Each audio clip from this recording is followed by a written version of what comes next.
heartbeat of competition, the drama of the moment. This is TNT Sports, home of NASCAR's race for the championship. I give it double shot at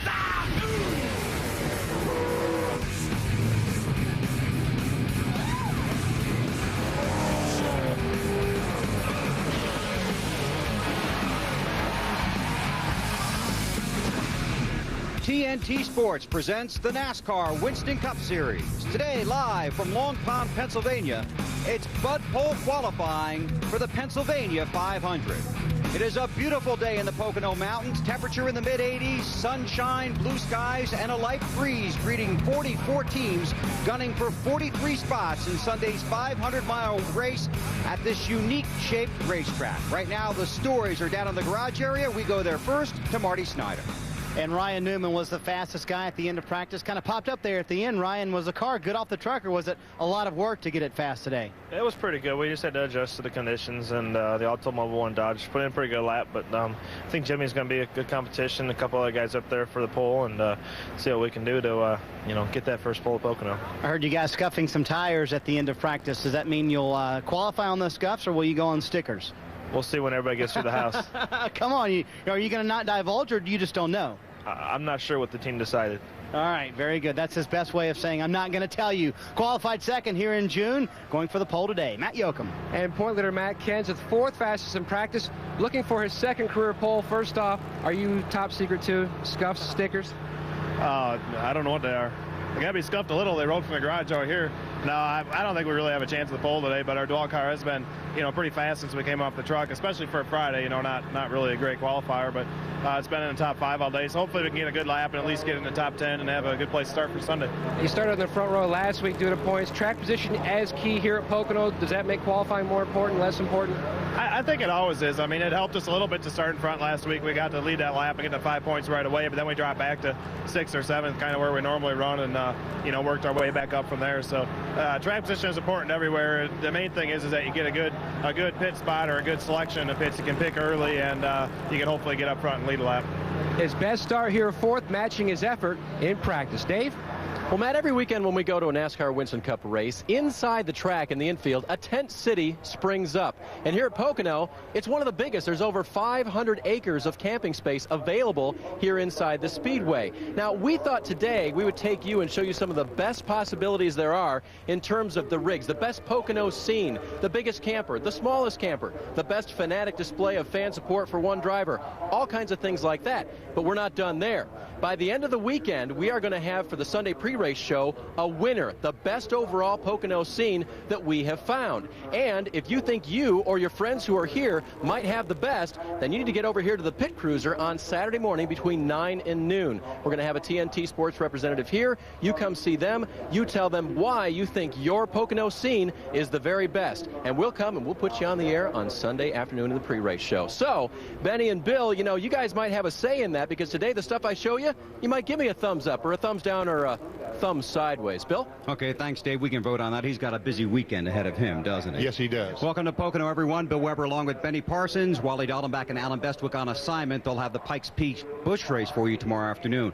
Now, Matt talked about track position. Last week at New Hampshire, we saw a perfect example of how valuable track position is. It really was unbelievable. If you watched the race last week, Jeff Gordon appeared to have the best car there, led the more laps than anyone else, and he made a pit stop leading the race, changed 4 tires. A lot of cars stayed on the racetrack. Some cars just took fuel. Anyway, he restarted this race in 28th position. He finished 24th. Does that tell you how important track position can be? Ryan Newman was the fastest car in practice. The rumor in the garage area was, I don't know if Ryan was scared on that lap, but we sure were, just watching. Very fast. Very, very fast, and Jimmy Johnson is as fast. As a matter of fact, those 2 cars, a quarter of a second faster than the third-place car. But we'll find out quickly. Sterling Marlin, the first car out, was third quick. We will be watching. Should be an interesting afternoon here at Pocono Raceway. We'll set the field for Sunday's Pennsylvania 500. The first car rolls right after this.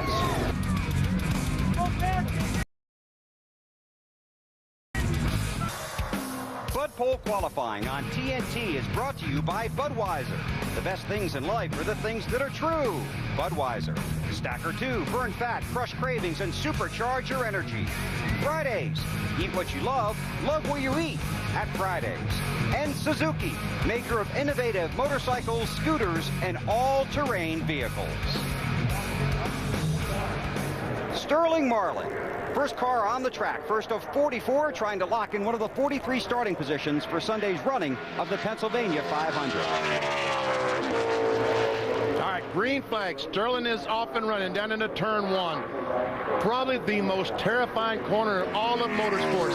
About 200 miles per hour, you have to drive that car down in the corner, slam on the brakes, shift a gear, get it to go the other direction all at the same time. And hope it turns. And hope and pray that it turns. Sterling third fastest in practice, as Benny talked about. 53.56, a little over 168 miles per hour. So Sterling, 8,900 RPMs off this tunnel corner. You got to let that car drift right up against the outside retaining wall. Now we're kind of on turn 3. And Bill, I think this is the most important corner because it's very flat. It's difficult to get the car through here, but how you get to this corner tells you how you're going to run down this long, long straightaway. If you're slow off the corner, you're slow the entire straightaway. You get 2 laps to make your qualifying run. A lot of guys will just use 1 lap today, but if they screw that one up coming off of 3, they're going to make another run at it. So Sterling decided that lap is going to be good enough, so he decides to quit. First lap, 53.677 seconds. His average speed was 167.67 miles per hour. Marty? Well, BP, I found Joe Nemechek, who was 5th fastest in the practice this morning, and ran this car here, June, and only finished 15th. But did you learn at Indy some things to make this car go better, Joe? Oh, we definitely did. You know, we started out today with a lot of that stuff applied, but it seemed like the track is really, really hot here, and with the Hoosier rubber out there versus Goodyear, it's a little slick the first time, but the car's picked up a lot of speed. You know, it's driving pretty good. We've been a little bit on the tight side, but you know, motor shop, another awesome engine. I mean, that's what it takes here. You got to have downforce, a good motor, and a good handling car, and if you have all that, you can get to the front. Of course, the reference to Indy was the Indianapolis test they did a couple of weeks ago, and that's the key, guys, downforce and engine.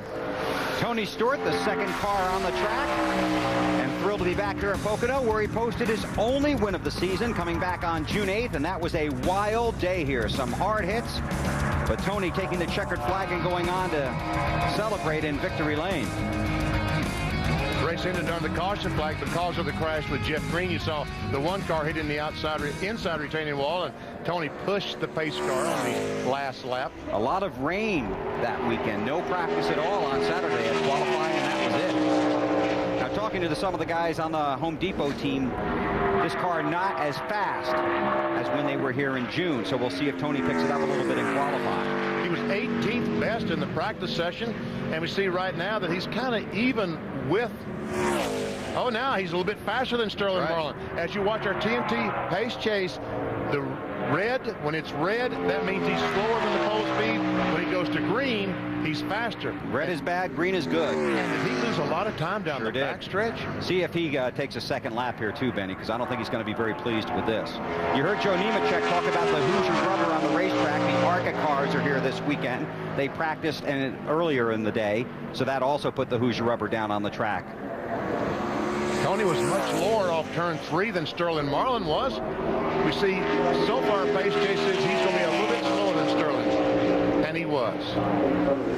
53.916. Just the 18th fastest car in practice. Looks like he's still going. That is faster than his practice speed. And sometimes these drivers, they'll know. The same thing happened down the backstretch this time that happened the last time. From the middle of the backstretch to the entrance of the tunnel corner, turn 2, he seemed to lose all that time. What does that tell you? I don't know. It's like he's not shifting or he is shifting. Something that varying horsepower combination. Exactly. The engine is just nosing over, seems like, down the back straightaway. That'll frustrate you, won't you? Oh, yes. And you can feel that, right? He knows that? He knows that. So Tony Stewart, who won here in June, probably not going to be overly pleased with this. A little bit slower on the second lap. He slowed down, 15 hundredths of a second. Let's go down to Matt Yoakum. And Sterling Marlin, first off, what do you think about that lap?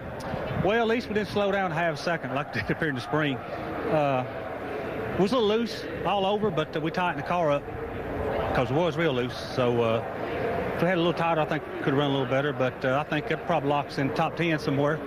And I love this place. I like racing here, and hopefully get the Coors Light Dodge. Victory Lane, we led the most laps in the spring, so hopefully do it again. Lead right one this time.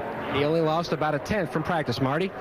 Matt, one guy got a shot at the pole today. Kurt Busch, 7th fastest in practice, but a little bit warmer now. How will that affect your lap, Kurt? It'll make it a little bit more interesting. You just be sawing on the wheels, sliding around. You know, temperature's always the enemy of when you go to try to qualify. So see what the Rubbermaid Ford's got. We unloaded fast. We just didn't pick up speed as much as everybody else did throughout the day. So hopefully we can land in the top 5 and get a great start. And this time around, hopefully we'll get some happy hour. There you go. They did not have happy hour here in June. We've talked about that. Had a good run going in June until he lost a tire. Guys, thank you, Marty. Casey Mears on the racetrack. 19th here in June, his Pocono debut. Okay, green flag. Casey is underway. Casey will be running in the ARCA race here following this qualifying, just trying to get some lap time in one of these heavier cars. Oh, look how high it goes up in 1 and 2. Yep. You want to keep that thing on the bottom, I would think, but hey, that might be the line. Maybe that's the way he's getting around the racetrack. Let it drift up and get that momentum off turn 2. Hey, green. Uh-oh. Same deal as Tony Stewart. At this point, they start losing time. We got to keep track of that. See what's going on back there. Of all the tracks, Benny, I mean, there are a lot of difficult tracks on the Winston Cup circuit. Going green again. Green. This would have to be one of the toughest ones to learn. That's why the ARCA experience be so valuable for him. Yes, it is. And he big time in the green. Look at that. Big time in the green. Casey Mears was 33rd fastest. Ran 54.30 in practice. Smoked him. Look at this. 51, 53, 4.45. He picked up 3/4 of a second from his practice speed. And he's 0.8 of a second faster than Sterling, and I don't think he'll take a second lap. Oh, no, he's done. He's done. And he's thrilled. So Casey Mears with an outstanding lap here in qualifying, the provisional pole sitter. 3 of 44 cars have gone.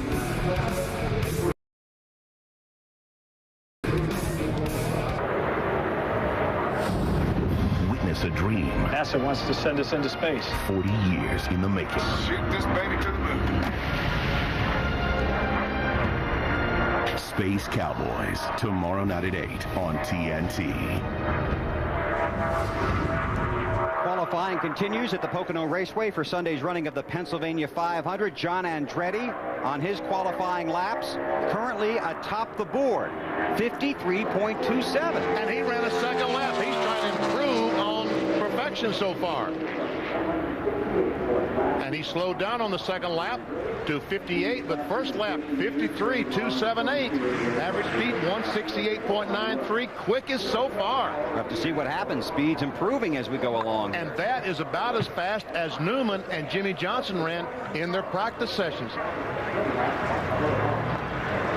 All right, Dave Burns has the job we all wanted today. Burns got it, patrolling the infield. David? Yeah, are you sure you wanted it, Bill? Oh, yeah, I think that'd be great. Well, we have, first of all, best use of paint. That's our first category, best use of paint.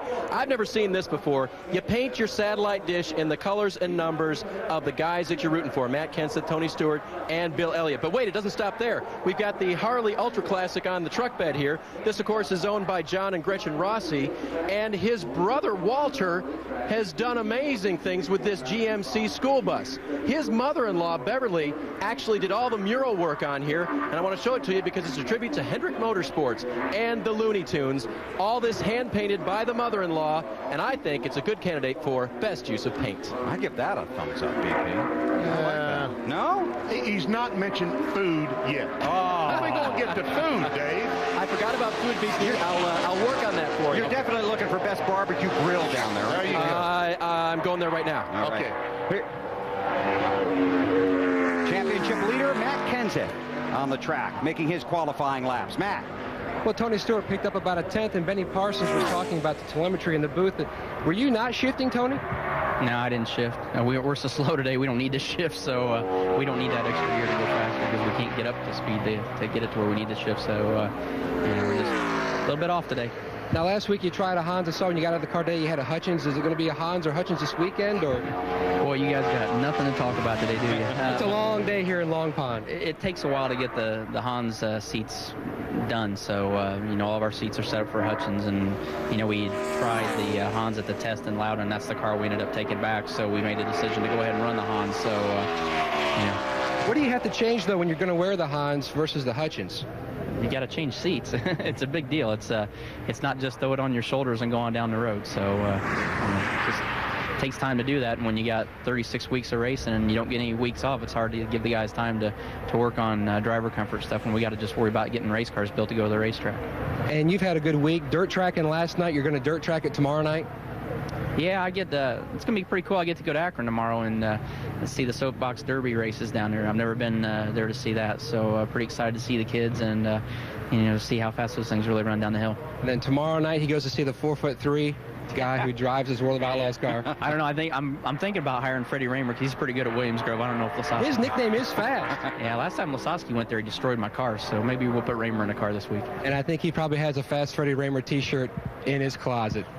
Bill. Thanks, Matt.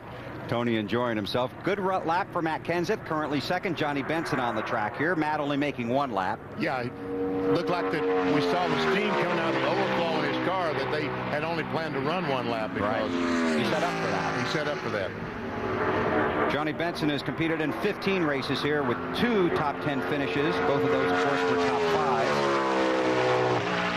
He has 5 top 10 starts in his 15 races here at Pocono.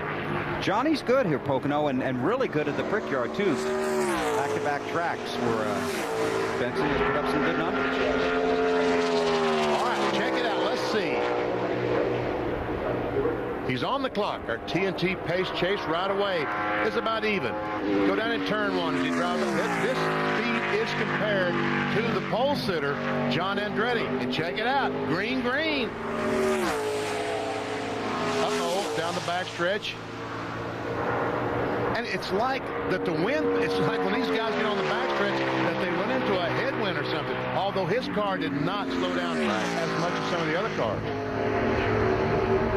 And that breeze, it's not a complete headwind going down that backstretch, but it's pretty much in that direction. Yes, it is.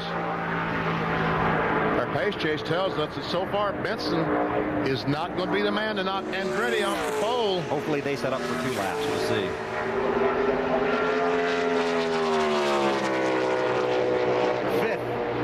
Of the 6 cars that have run.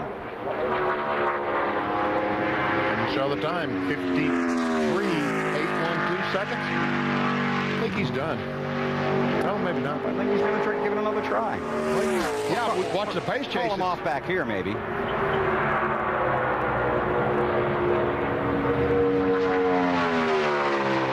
to see that 4th here in June. That red just keeps going the other direction. I saw smoke there. Did you see smoke out the back of the car? Well, he's going to run another lap. It's not going to do him any good, but he's going to run another lap. He's working on it, isn't he? Yes. 26th last week in Loudon. 18th the week before in Chicago. Johnny not having the season he was hoping for and not the lap he was looking for. He was about 0.2 of a second slower on that second lap. The only reason that I can think that he ran the second lap at all was he felt like he made a mistake on that first lap, and he could maybe correct that mistake on the second lap and go faster. Marty? BP, I found a man who would just like to forget that he came here to Pocono in June. Jeff Green, what do you remember from that vicious lick you took here 7 weeks ago? I'm still sitting on it. It hurts. Tailbone really hadn't healed. Dr. Petty said it's going to take a while for that to heal, but had a great race car here in the race. Penzo car is not really that fast in qualifying here. Hopefully we helped a little bit. I know we can race the shit out of him come Sunday, and looking forward to it. And he was only 34th fastest in practice this morning, but he qualified 35th here in June and was running 6th when that big wreck happened, guys. And Bill, you talked about last week when you talked to Gary Nelson about the safer barriers or a softer wall, if you will. And that's exactly what the example that he was using. That wall did not send him on down the racetrack. Right. It just stopped him. Now the wall, thank goodness the wall did give. Jeff Green was injured because because of the fact that the car stopped so suddenly. And he hit that virtually head on there, too. Sunday on the Discover Card Countdown to Green, Wally Dallenbach will have a look at the rescue and safety teams in the NASCAR Winston Cup Series. And of course, that obviously is played into the story the last 2 races here at Pocono. 1 year ago this race, Dale Earnhardt Jr. and Steve Park with a vicious crash in the early laps. All right, here we go. Green, green, green. Nemechek up, back to red. They're all losing time from the middle of the back straightaway to the tunnel. You want to go down there and talk to him. I got to go. By now, this is okay. He didn't lose that. No, he didn't. But now he's starting to lose the time off the turn. Off the tunnel corner. 3 individual unique turns here at this track. You can set up for 2 of them, but I don't think you can get all 3 of them, and that's the big challenge to driver and crew chief, is to get through all 3 turns. Everything at this racetrack, Phil, is a compromise. And look at Nemechek, how much speed he's losing on the top end of this racetrack. Everything at this racetrack is a compromise. If you get through this, at the end of this long straightaway, you get through that corner, turn 1, then you're going to be not perfect at the tunnel corner and turn 3. So you got to give up some here to gain some on the other end. Oh, Joe making a second lap. Very green. Let's see what happens here coming off of 1. Down the back stretch. Still green, green, green. But the clock's going the wrong way. Now, if he can get through this corner, the last time he did not get through this tunnel corner well at all. Trying again. I think this is better. Starts still going the other direction. But if he can make a perfect 3rd corner here, and we'll call this the 3rd corner, he's got a chance. But it's not perfect. Wiggled a little bit there going in, didn't he? Not perfect. So Joe Nemechek runs a little bit faster. Yep, climbs up to 5th. 5th of the 7 cars that have run. 44 cars trying for 43 spots. Qualifying continues in a moment on TNT.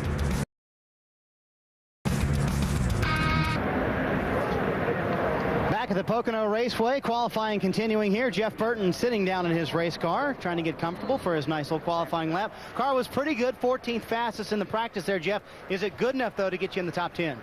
Well, it was a struggle to get the Citgo car there. We really struggled. Ran okay the first run, but not very good, and then we just kind of got off. So it's been a fight to get to be 14th. That makes me a little nervous that we really aren't 14th, but we made some more changes yet, and we'll see what happens. Talk about the surge of momentum for this race team. 3 straight top 10s. Does it come easier when the finishes seem to come in the top 10? Yeah, it's easier Sunday night when it's all over. You know, this is just a really competitive sport, and I mean, I've never seen the sport so competitive as it is today. And like last week, it was really hard to pass, and it's not really the racetrack's fault. I don't think. I think it's just competition, and so it's easy to get off, and it's not easy to get it on. And if you can get it on, you need to hold on to it. But this is a tough sport. I think it's tougher than it's ever been. We got a brand new team. We just kind of started over this year. We're starting to know each other better and build that stuff. But, man, nobody said this was going to be easy. How about the one thing he wants is a win. It's never easy at BP. 59 races since he last went to Victory Lane, hoping to change that on Sunday afternoon. No, this is not. It never has been and never will be. And I tell you, Kurt Busch is really making that wide entry into the corner.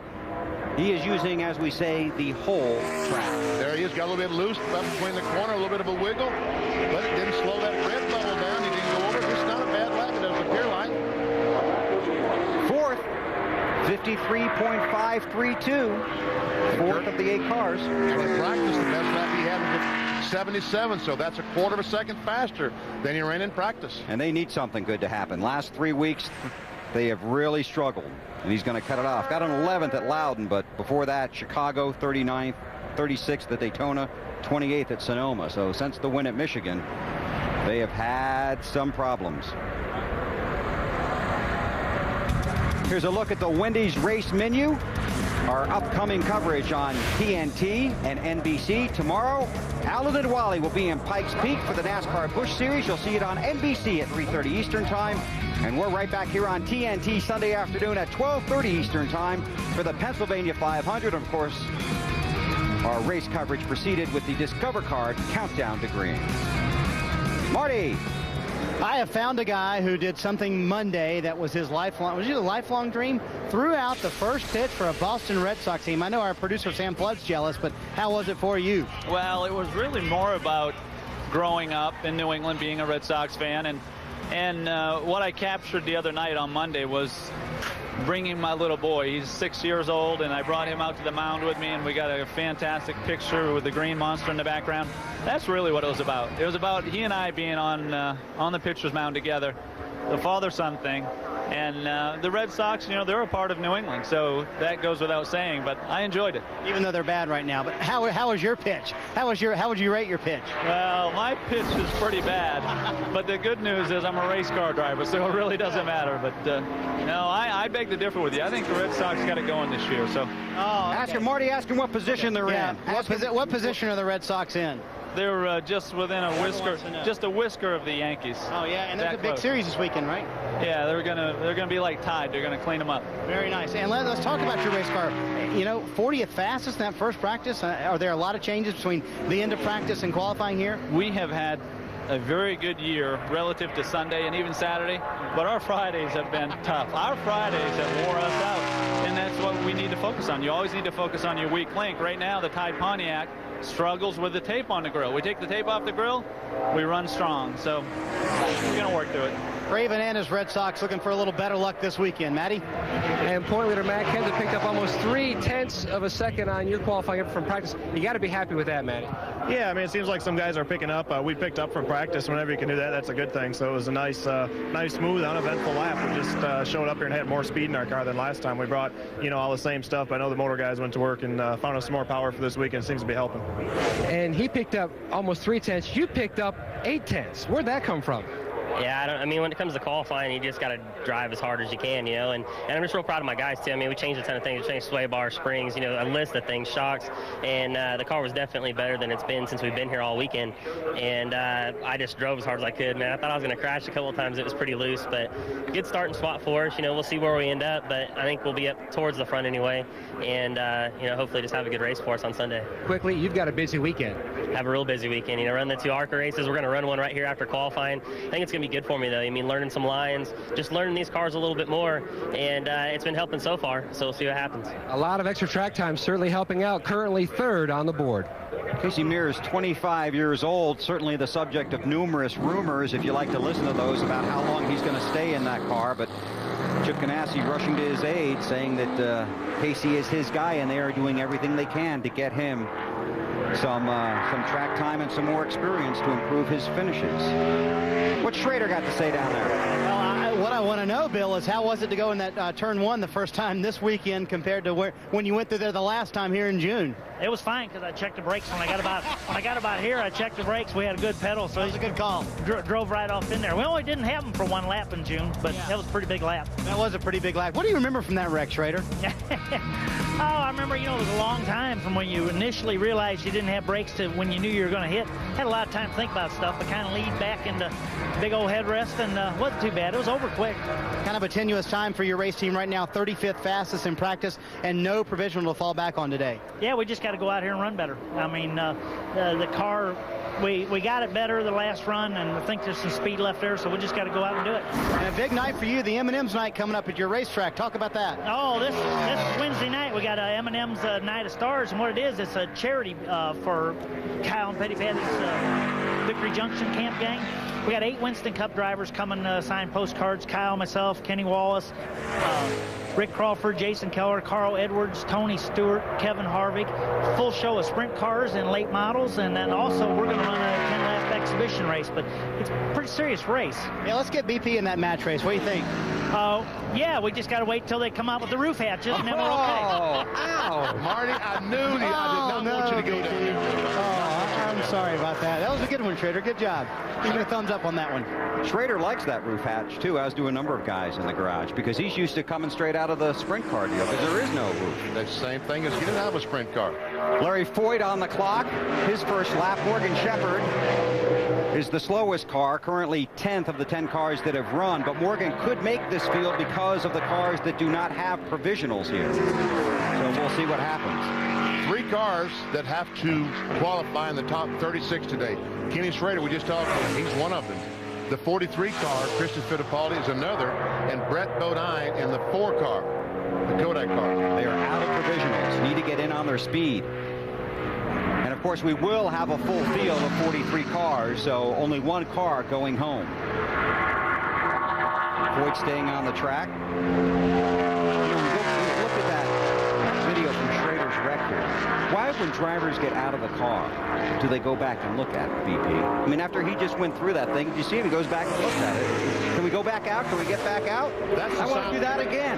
That's the sign of a guy that has spent a lot of money building a race car. He wants to see how badly he's torn it up, how much money it's going to cost to fix it.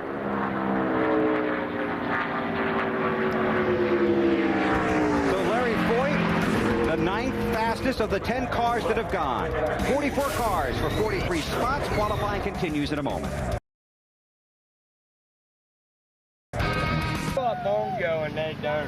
Back at Pocono Raceway, Bud Pole qualifying continuing, and down on the infield, boy, it is still going on. Guys, I thought we would go for best party deck at this point. Now, I'm on top of the, I believe it's an 88 Chevy school bus of Bart and Kelly Neerhoof. They're from Lewistown, PA, and they think they might have the best party deck, but I'm a little bit conflicted because their friends over here, right across the way, have a pretty darn good one too. And that's Scott McCormick and 8 of his buddies who own this thing. It's a 76 International Church bus, guys, it used to be, so I'm not sure. What do you think? Which one out of these two? The one I'm seeing right now, Dave. Okay. Sorry about those folks up on the bus you're on, but no. The one... Okay. Is it the orange hair? Is that what's doing it for you? I think it had something to do with the chassis. Yeah, exactly. Back up to you, Bill. We'll continue to vote on things throughout the afternoon, won't we? Sure. Which one of us is in more trouble right now, you or me? About equal. Jeff Green on the racetrack. And he had a big moment here, too, as we talked to him just a few minutes ago in the first race of the year here at Pocono. 10 starts at Pocono. Still looking for his first top 10 finish here.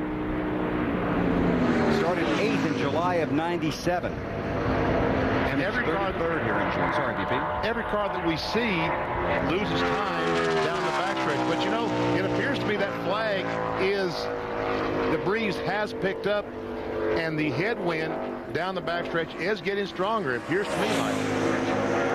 Oh, that's not a good lap at all, that Jeff Green.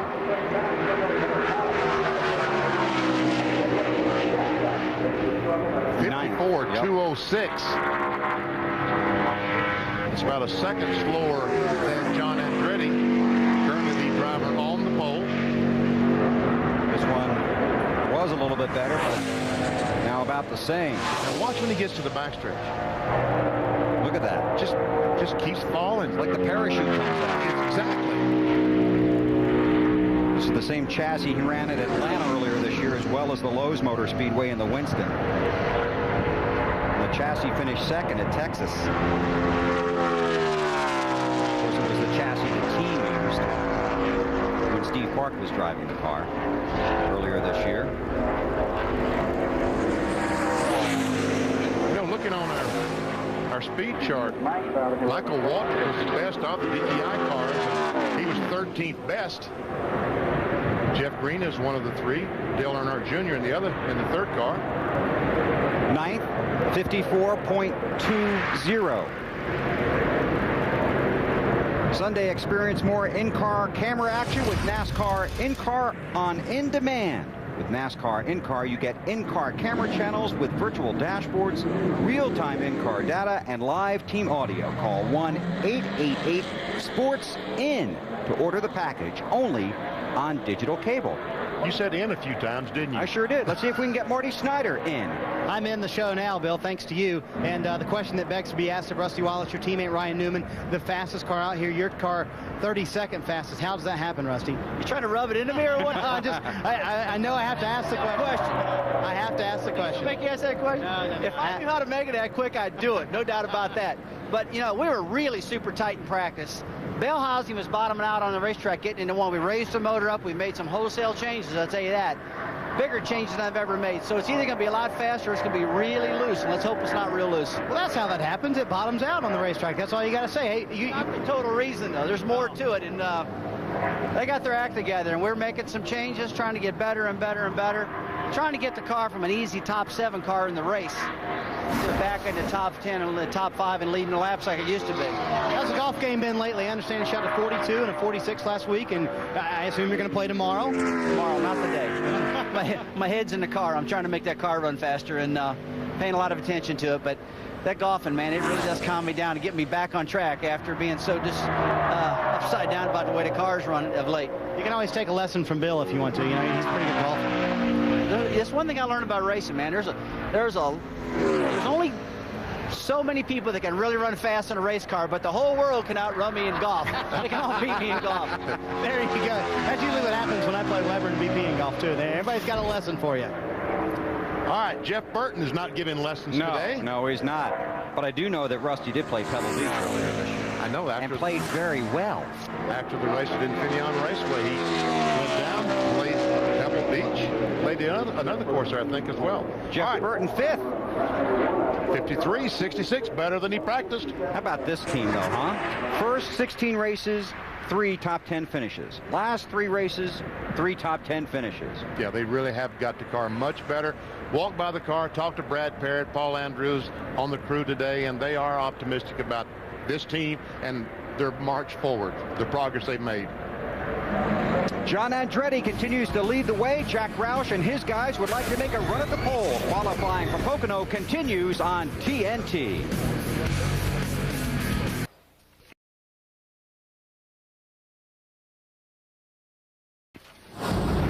Coming to TNT. Attention on deck! For one soldier, I want to go through like the rest of the guys! failure was not an option. G.I. Jane, tonight at 8 on TNT. Win no drama. Kyle Petty on the racetrack. His qualifying continues at the Pocono Raceway. He's made 42 starts here with 12 top 10 finishes. Of course, had a victory here in June of 1993. And when these cars first went on the racetrack, when practice started today, for a long time, Kyle Petty was in the top 5 in practice. As we watch our TNT pace chase, we can see, oh, did you hear him run into the rev limiter? Sure did. You want to explain that? Well, they have an ignition box. A piece goes inside of the box, so when it gets to a certain RPM, it cuts off. It will not allow the engine to turn more than, say, 95 or 9,000 RPMs. And evidently, Kyle didn't shift down the back straightaway and ran into the rev limiters for the last 100 yards. He certainly didn't shift in time. No, not in time. If he's going to shift, it wasn't in time. 10th of the 13 cars for Kyle Petty, 54.026 seconds. Let's see if Kyle makes another attempt here. He ran 15 laps in practice, was fastest on his 4th lap. Let's see, let's listen.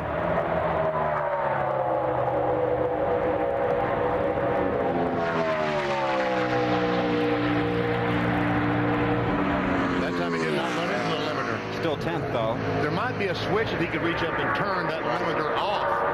Some of the guys do that for the last few laps of the race. Used to be you could reach in there and yank it out. Yeah, but I don't think he can reach down. No, not anymore. Not with all the safety equipment in the cars and stuff like that. Petty will probably not improve on this second lap. Let's see. No, slowed down considerably.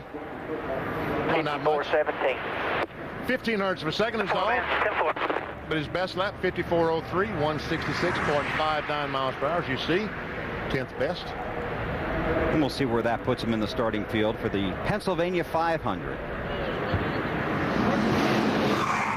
Our race coverage of NASCAR continues throughout the weekend. Tomorrow at 3:30 Eastern Time, it's the Trim Spa 250 for the NASCAR Busch Series. And then Sunday afternoon, right here at Pocono, 500 miles in the Pennsylvania 500. And I'll tell you, you better have the setup and the horsepower when that thing goes green, because you can fall behind in a hurry in this race. And folks, on Sunday afternoon, again, he said 500 miles, so pack a lunch. It's a long afternoon. And that's what the crew chiefs will be telling their driver. Don't give up. It's 500 miles. It's a long day. Marty? Yeah, pack a lunch. I want to know what's in BP's lunchbox, because I'm sure there's plenty for everybody. Just kidding, BP. Jeff Gordon, let's put a period on last week at New Hampshire first. You said the car felt like something broke at the end of the race. You didn't know what happened. Any final diagnosis as to what happened to your race car last week? Well, we made a real late 4-tire stop. I mean, I was probably 5 stalls from my pit stall when we decided to make, the 4-tire change, and the pressures were up on those 4 tires, or at least, the left sides, and so it really affected it. Plus, being back there in traffic, the car killed it, and we were, if we wouldn't have changed tires, we were still maybe going to be a 14th place car, but 14th looked a lot better than 24th, so it was pretty disappointing. In our calculations, there was no way we could make it on fuel. That's why we didn't come in with all the other guys, and the fact that they made it, pretty much, sealed the deal for us. I mean, we were stuck, and we hoped that strategy would work out for us, but it didn't. And then, being back there in traffic and those 4 tires just didn't match up. Let's talk about today. 15th fastest in the first practice session in a brand new race car. Kind of working out some of the new car bugs today? Maybe a little bit. I mean, the car feels great, and the wind tunnel is really good. We've also got a different combination geometry in the front of this car than what we had here the last time. I didn't like the way the car drove the last time we were here, just the feel of it. The car, I think, had speed, but I didn't like the feel. And so we're trying a different feel, and it feels good. It's just a little bit too loose, and we've been trying to tighten it up all day. Hopefully we tighten it up enough here for qualifying. These guys have really stepped it up. There you go. Matt Yoakum, hey, it's your turn. Go ahead. Well, Jeff Burton, a couple of changes, picked up 3/10 for you. Well, I think that's the average pickup, really. It looks like most people have picked up 3/10. Today's been a fight. Guys on the Citgo team really been working hard, and we really struggled a lot. And that's going to be a decent run. It's not going to be great, but it's not going to be terrible. It's going to be a decent run, and you can win with a decent start. So we feel pretty good about that. And this team has really found some momentum lately. I got to tell you, I know every team works hard, and our guys have put in Saturdays, Sundays, overtime. Wives aren't seeing their husbands enough, children aren't seeing their fathers enough, but it's paying off on the racetrack, and I appreciate their efforts so much. I mean, I can't tell you how hard they're working, and their hard work, along with Paul and everybody, really getting buckled down, and just we're better prepared. PK's done a great job in the shop for us, and we're just starting to put it all together. We still have a ways to go, don't get me wrong, but we're headed in the right direction. Certainly showing 3 straight top 10 finishes have climbed Burton back into the top 10 in points. Thanks, Matt. Good lap for Tony Raines. Yep, currently 9th, 53.87 seconds, and his best start so far this season, 22nd at Bristol. So that Hendrick engine is working out very well for Tony. They started getting Hendrick engines at the big racetracks like here, Michigan, the 2 and 2.5 mile speedways. That'll really help Tony there. Yeah. I saw Jeff Gordon, that's Ricky Craven, out on the track to make his qualifying run. I saw Jeff Gordon's crew chief Robbie Loomis in the garage this morning, and I asked him how he was doing. He had a great line. He said, I'm doing okay. I'm still trying to recover from when I shot myself in the foot last Sunday. But Jeff was about 5 stalls away when they decided to go to 4 tires. Ricky, fighting the wheels there a little bit. I saw Robbie Loomis, the crew chief, Monday morning, and he said, and it was cloudy around the Charlotte area, and he said, Mr. Hendrick was not right. The sun did not come up this morning. Ricky talked about when they put tape on the grill. In the front of these cars, the trick is to put tape there, which allows does not allow the air to go through, and that slows the car down. He said in our interview, when they put tape on the grill, his car does not pick up like the other cars. They just haven't been able to figure it out. So I wouldn't put tape on it. But it would not run fast. You have to have the tape. It will run slower without the tape. It would? Yes. Now, he's got a lot of tape on that grill. So I'm guessing that he's only going 1 lap with all that tape on. With all that tape, because you have to have some air go through the grill to cool the radiator. Go through the radiator and cool the water. So when you push that car through inspection, if it's all taped up like that, we're probably only going to have 1 shot at it. 1 shot. Now, some of these guys are running extra radiators, running extra water, trying to run 2 laps. But 2 here with that much tape on the grill would be asking a lot. Let's see. 10th. 53.87. That's not bad. And he's still under power. Okay, we'll watch Ricky and listen to Marty. And we will try to find Michael Waltrip, who's going to try to beat John Andretti. Now, Michael did something to show off earlier today, and we'll show you in just a second. Put a little scuff on the side of the car in the most precise place I've ever seen, Michael. That's pretty neat. How'd you do that? Well, we've been running just regular Oreo cookies on the side, and those are double stuffs, and they were wider. That's how precise my driving is. I put the car within inches of the wall, and it's just extra stuffing in the Oreos got me out there and scraped my car. But we were really loose when we first went out. The car was sideways a lot, and luckily I got it really sideways and just barely glanced the ball and straightened me up, and I was able to keep on going.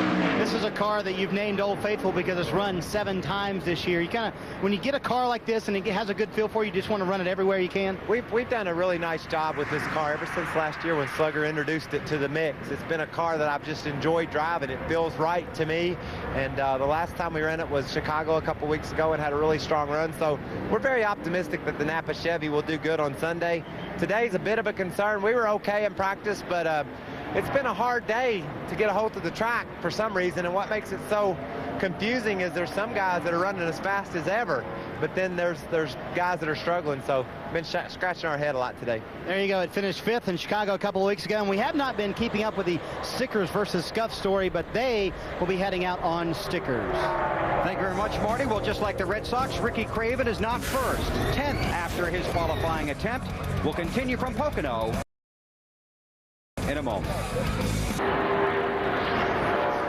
NASCAR Winston Cup qualifying continues here at the Pocono Raceway.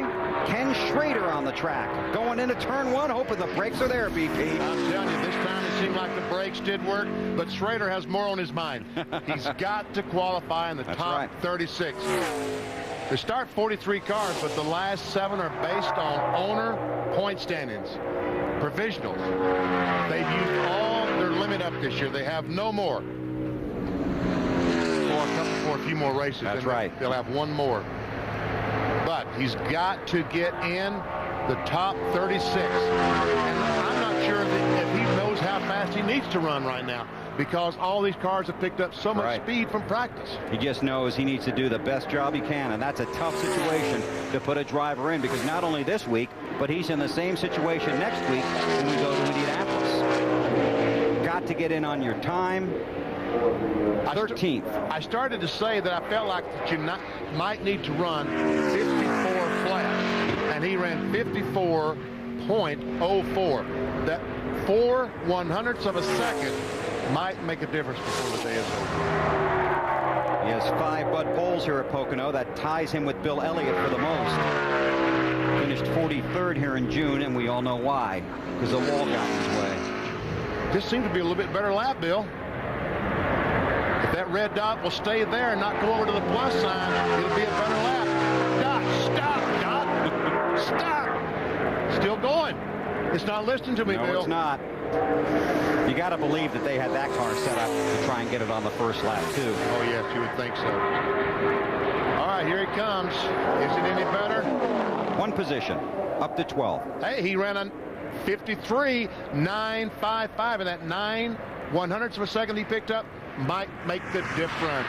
All right, Burns, have we got to the food yet?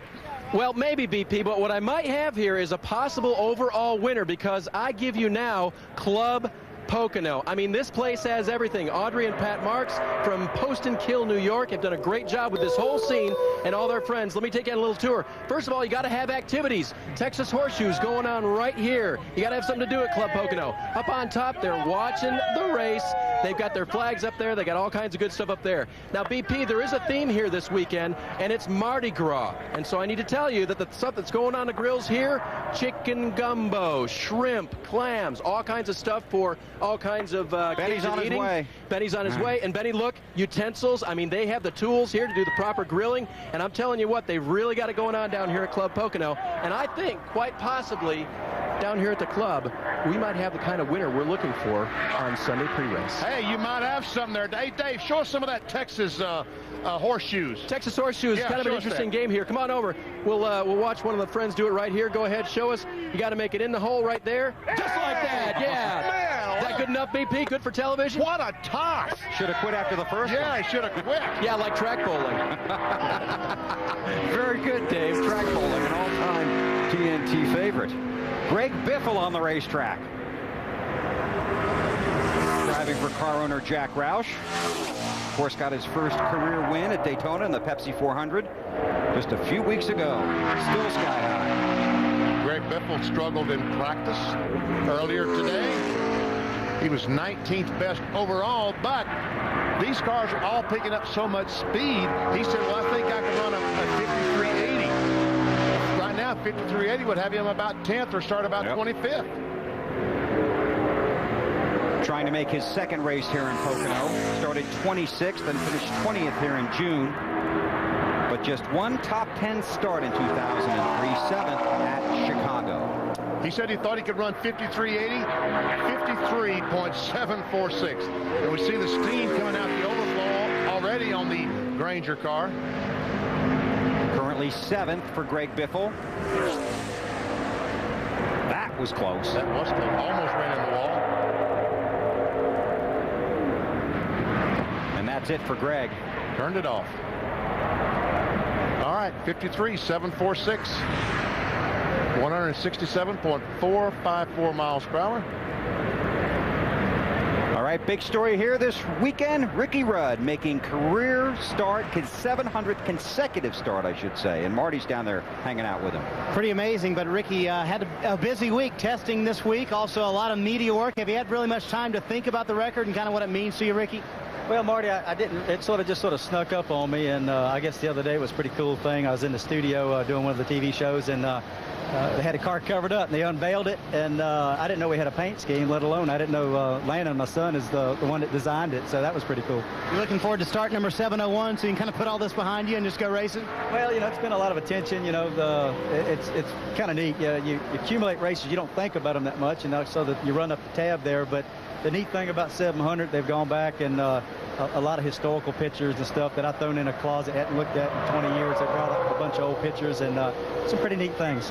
The 21 car was 21st fastest here in practice. And, here at Pocono, he's racing every race here but 3. So that means you and he and BP banged around a little bit, I believe, Bill. Oh, yeah. Oh, yes.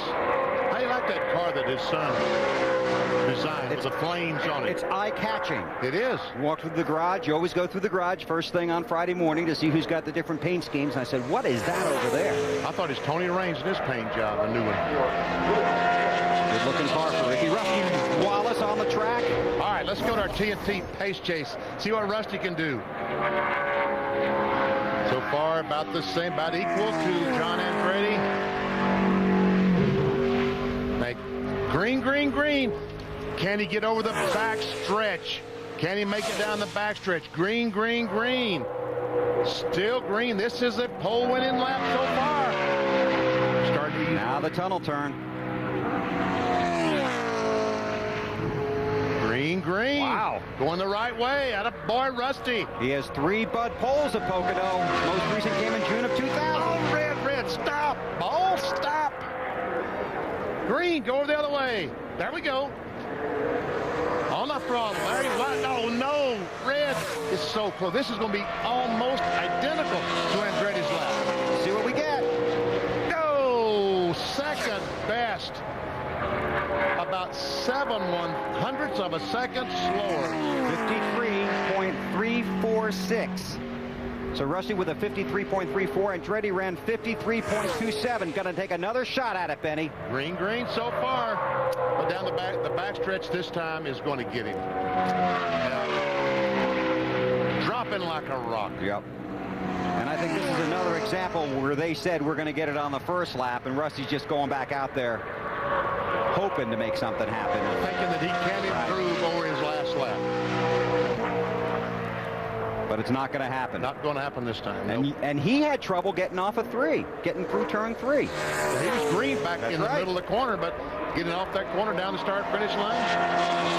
You know what happened? Snyder just agitated him just enough. He did, didn't he? Yeah. We should send Snyder down to do the interview. Each time, with all drivers, we'll let him interview all 43 drivers. We'll all be mad when we go out to qualify. First lap was 53.346.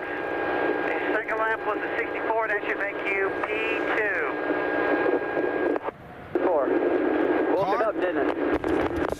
Car 2, currently position 2. Rusty Wallace behind John Andretti as qualifying continues at Pocono.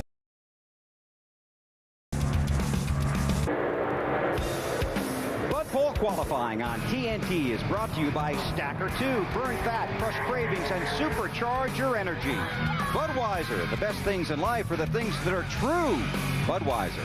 Suzuki, maker of innovative motorcycles, scooters, and all-terrain vehicles. And Fridays. Eat what you love. Love where you eat. At Fridays.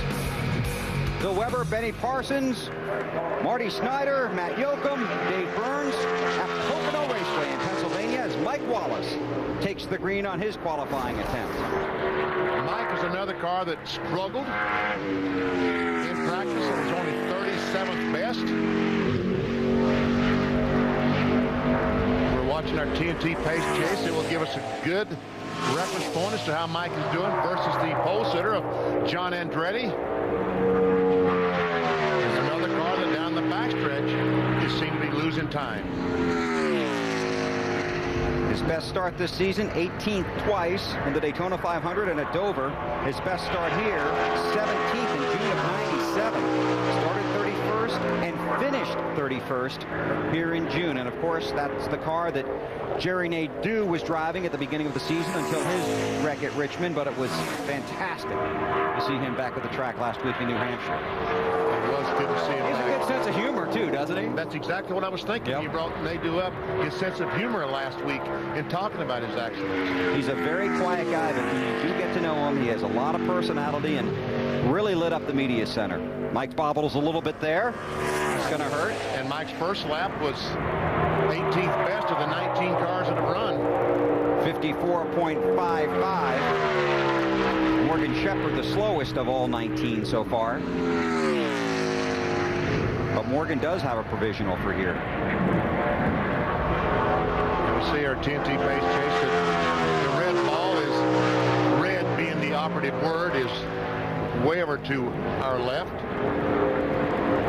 You know Mike would love to have a good run while he's in this car. This team working hard at it.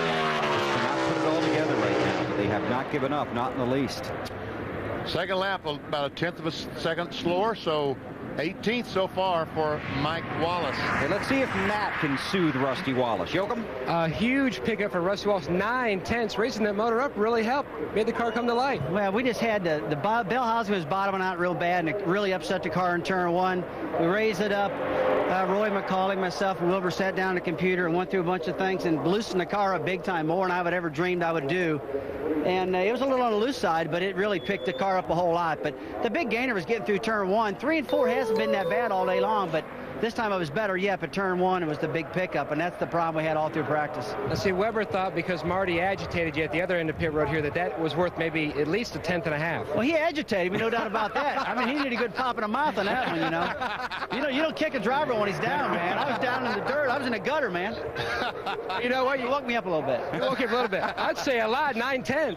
Well, thank you. Ask him where turn 4 is, Matt. By the way, Weber wants to know where turn 4 is. I'm just the messenger. So there's no turn 4 here that I know of. And maybe we need one, but there's nothing here. There might be a turn 6. I've always said you got the entry, the exit, the entry, the exit, the entry, the exit, which makes it 6 turns. A lot of people call it 3. See, Weber's from New Jersey, so we just have to kind of take that into account. You know, all in all, Weber's a really good guy. I like him a lot. I think Weber's a good Rusty supporter, and I appreciate that. So I know that question he asked was meant to be meant in the right way.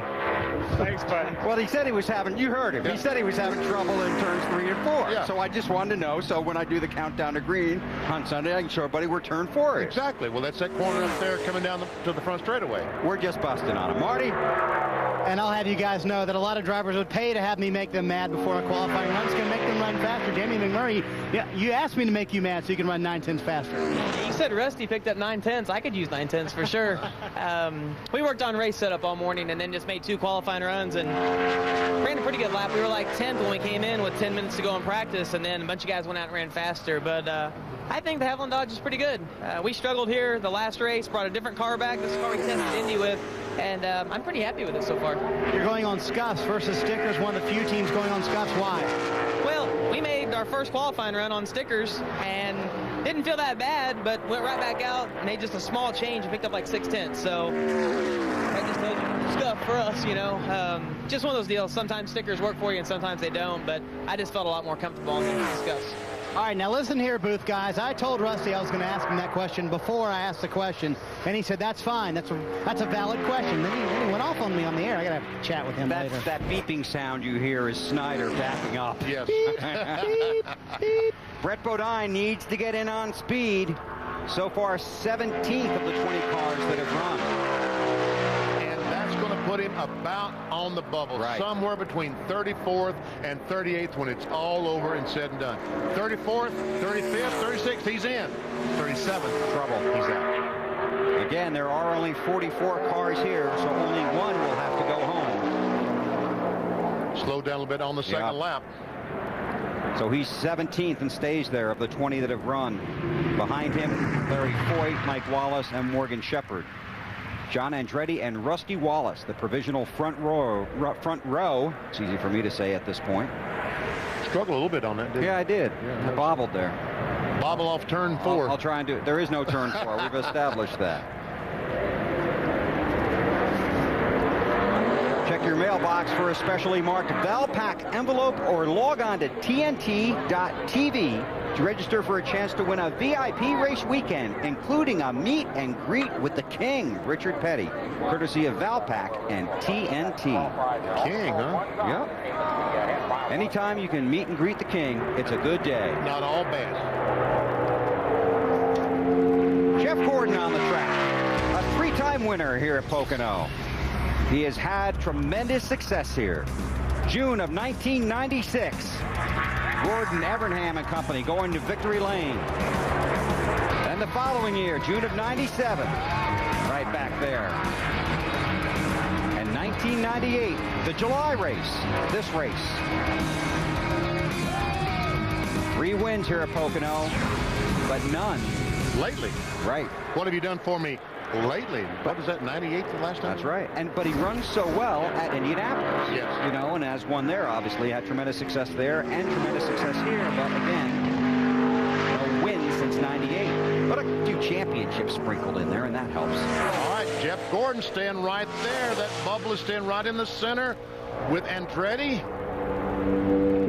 Now he's going over on the dark side, the bad side. Maybe he can make it up through the tunnel corner, turn 2, across this short chute. See him make, almost got him, the retaining wall off the tunnel corner. That scared him a little bit. Yeah, I'll say. Yeah. He might be trying again. He has 2 Bud poles here. The last one in 1998. The July race here. 21. That's right. All right. This is not going to be on the pole. No. Will he run another lap? 9th. Nope. He will not. So he's 9th, 53.74 seconds for Jeff Gordon. 21 cars of 44 have already made their qualifying attempts. Qualifying continues at Pocono in a moment.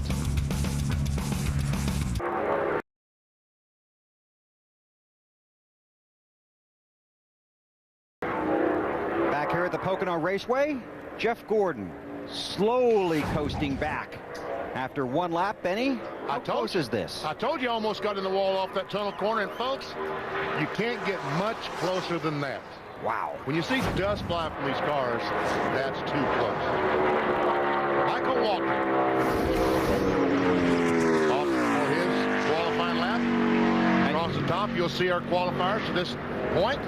Everybody chasing John Andretti. That's right. So you hit the wall here once? Just once?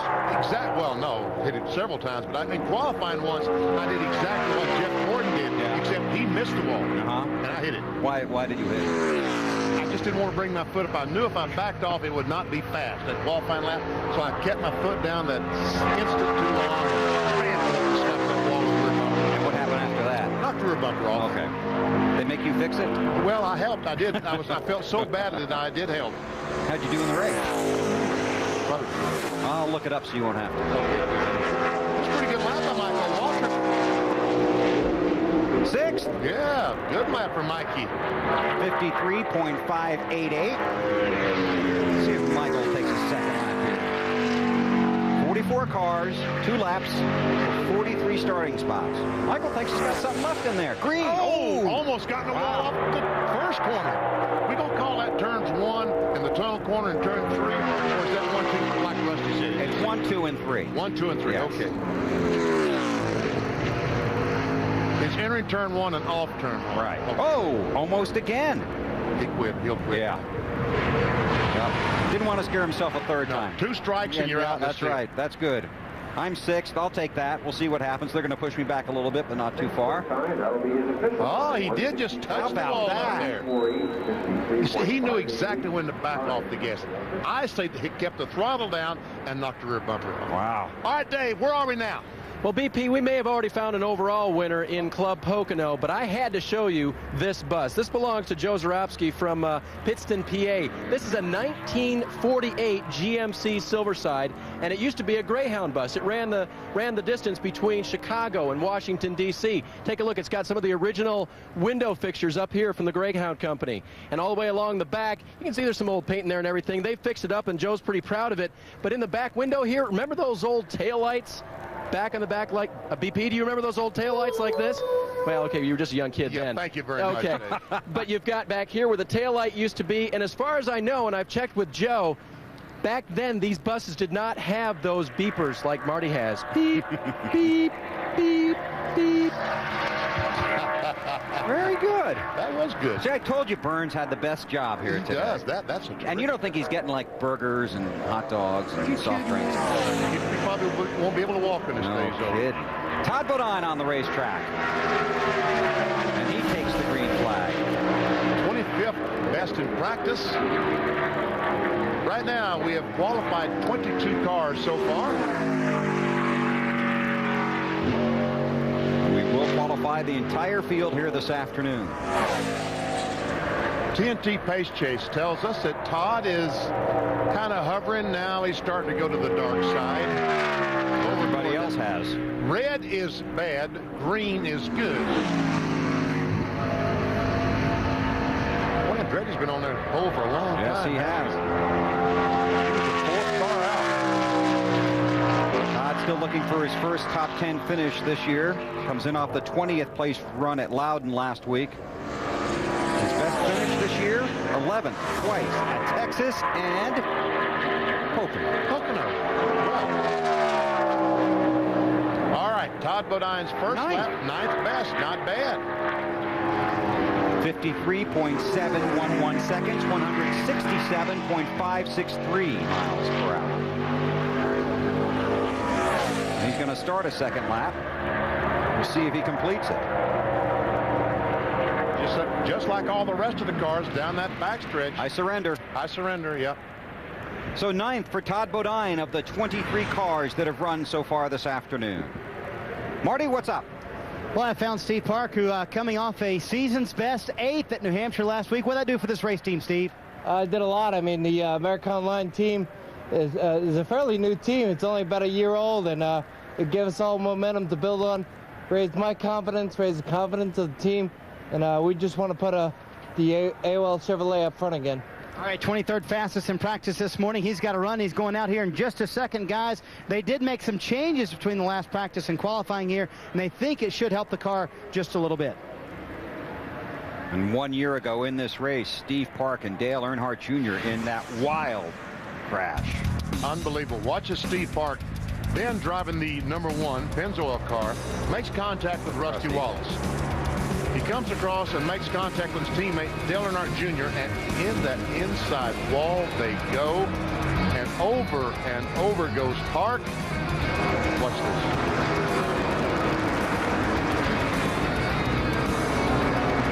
He was fine. This is a very memorable moment. Junior running over to make sure his teammate's okay. And they both were. But a frightening moment. Safety innovations worked. And of course they have strengthened the area behind that guardrail here at the Pocono Raceway. You saw Jeff Green. We showed you earlier today when Jeff Green driving that same Pennzoil car here in June ran into that inside wall. Right. How much dirt they had put behind that to ensure that they would not tear that wall down again like Steve Park almost did. That's going to be a tough car to pick out for you on Sunday, isn't it? Rudd's car. I mean, you're not expecting him to see a car like that from Ricky Rudd. Will make his 700th consecutive start here on Sunday. He has made 48 starts here at Pocono, more than any other driver. His streak extends back to Riverside in January of 1981. Man, that's a long time. It sure is. 22 years every single NASCAR Winston Cup event. And he's been in, he's had his share of frightening moments along the way, too. Oh, yes, he has. Daytona Beach is probably the most unbelievable. What was that, 84, 85? In the Bud Shootout. That's right. He crashed, flipped end for end, and his eyes were so swollen that he had to take tape and tape them open to be able to see, to go out and make a lap on the racetrack. You drivers are dedicated. There's another word for it, but I won't use it here. Idiots. Yeah. He has 21 top 10 finishes here at Pocono, but only 2 top 10 starts so far in 2003. His best start was 5th in the Daytona 500 back in February. And he will not start in the top 10 here because so far he's 13th. And only 2 guys have been faster on their second lap. 53.774 seconds, 167.367 miles per hour for Rudd on that first lap. And he was fighting that thing off. Yes, he was. Corner, trying to get it to go around, but he decided he did not make that corner good enough off turn 1, so... Doesn't want to mess up Landon's paint scheme there, does he? That's right. I think I'll just quit because they probably don't have a car. Boy, I tried it again. Backed off earlier, and I still couldn't get a hold of that corner. That's where you were real good in the tunnel. Just one, I saw it bob off a little bit down there in turn 1. So Ricky Rudd making his 700th consecutive start here on Sunday, currently 13th of the 24 cars that have made a qualifying attempt.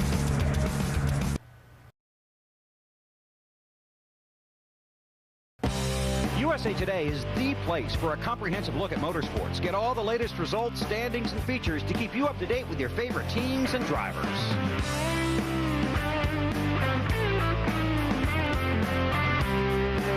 Bobby Labonte warming up for his qualifying laps here at Pocono Raceway. Got his first win at this track as a Winston Cup champion.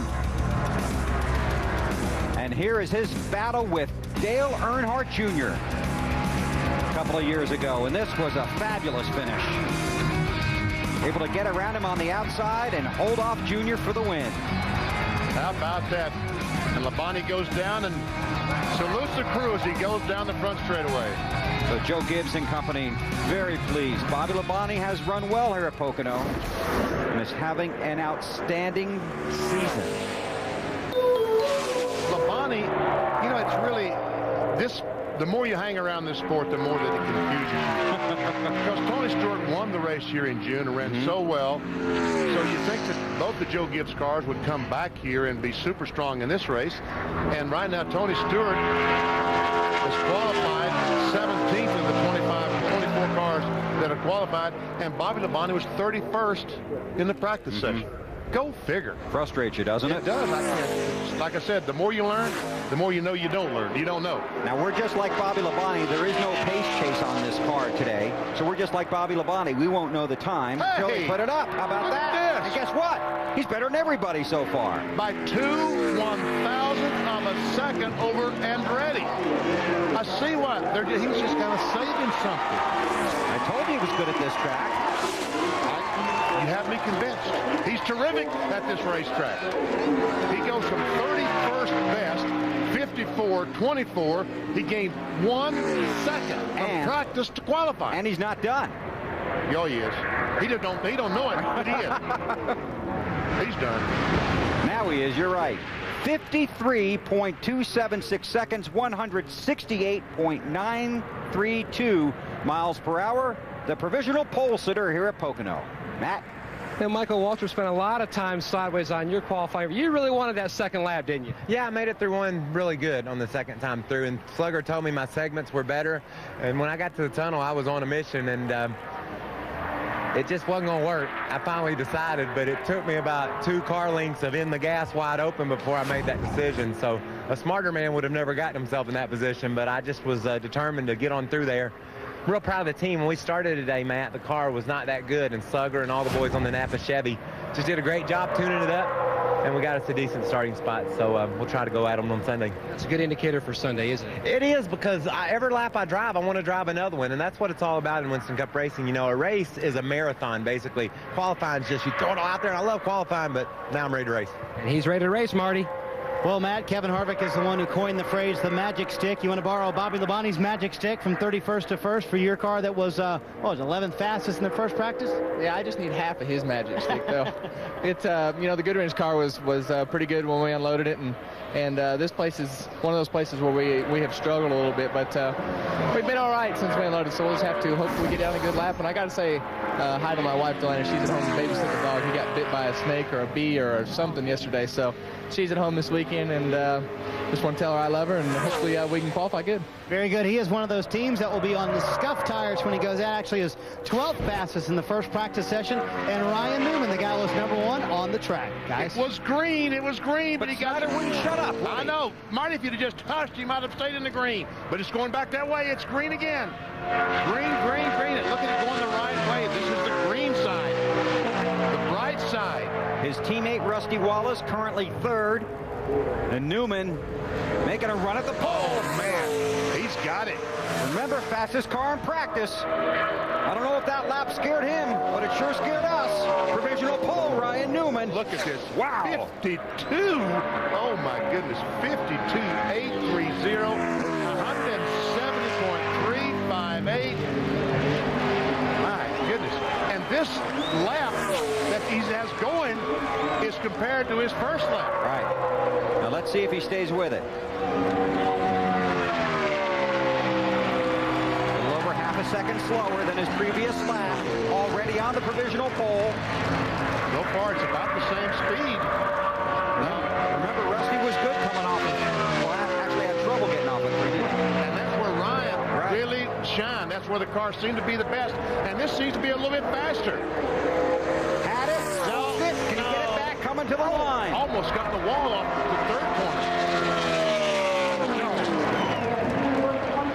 1/10 of a second slower. 52.93 on that second lap, but the first one, the one that counts. 52.83. Wow. Ryan Newman on the provisional pole. Burns? Well, Bill, I stopped by to see the 67 Scotty of Joel and Susie Andrews, and it's got everything you need to have a camping experience at Pocono, a place to sleep, place to eat. But I noticed as I got in here, it seemed like everything was shrinking. A small TV, a small fan, even a small refrigerator, and then I went back outside and realized why. This thing is only 13 feet long. This has to be the smallest way to have the best camping experience at Pocono. And by the way, they only paid $100 for it about 6 months ago, so that makes it less than $8 a foot to have a camping experience and have a great time here at Pocono. Man, he is seeing some sights today, isn't he? Where are you, Dave? I'm next to the 13-foot 67 Scotty of the Andrews people. I'm down in the infield somewhere. I have no idea. Oh, no idea? Okay. I'm by these guys right here. Okay. Yeah. Have them all make a lot of noise so we know where they're at. Jamie McMurray on the track. You know, it has to be disheartening to go on the racetrack after Ryan Newman has qualified, you know? This is our last car without the pace chase for the day. So let's see what our crew chief tells us for our times here this afternoon. Let's see. Let's make a stab at it. Jamie McMurray on his first lap. Drifting high there, BP. He was 17th best. He ran 54.01. Oh, up in the gray stuff there. Wow. That might have cost him a little bit. Let's see how he makes this tunnel corner, turn 2. Of course, Jamie with that hard crash last week in New Hampshire, and that was a hard hit. Had trouble going down in turn 1. The car backed in the retaining wall at Loudon and jumped off the ground about 3-4 feet. Bill, I'm going to, a little bit of slip there. I'm going to guess this is about a 53.75. Sorry, 53.75. Let's find out. Oh, wow. My goodness. A 53.47. You had the 53 part right. 7th best for Jamie. Wow. Terrific lap. His only Pocono race came here in June when he started 28th and finished 32nd. He started in the top 10 3 times. That's enough. That's enough, Jamie. Wait, what's he doing? He's up in that gray stuff down there. He's in no man's land. Why would you go back out and do this again? That's enough. He's not listening to me. He's still working at BP. He's not listening to me. Jamie. But you know, he ran almost the same line down to 1 and 2 that his teammate Casey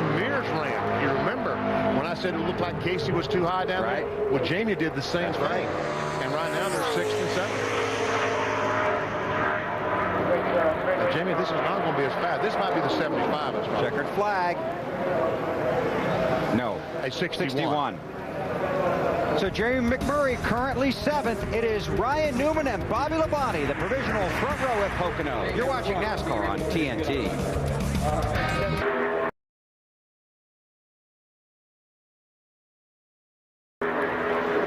NASCAR Winston Cup qualifying continuing at the Pocono Raceway for Sunday's running of the Pennsylvania 500. Steve Park on the racetrack. All right, there we see red. He's down at turn 1. Now he's trying his high line. Look how high on the racetrack that Park is. Is it going to work for him? Nope. Not yet. It's on the dark side and getting darker. Oh, it stopped. Best finish here was 8th in July of 1999. Only one top 10 start at Pocono. That was 3 years ago. Started 10th. Finished 35th here in June.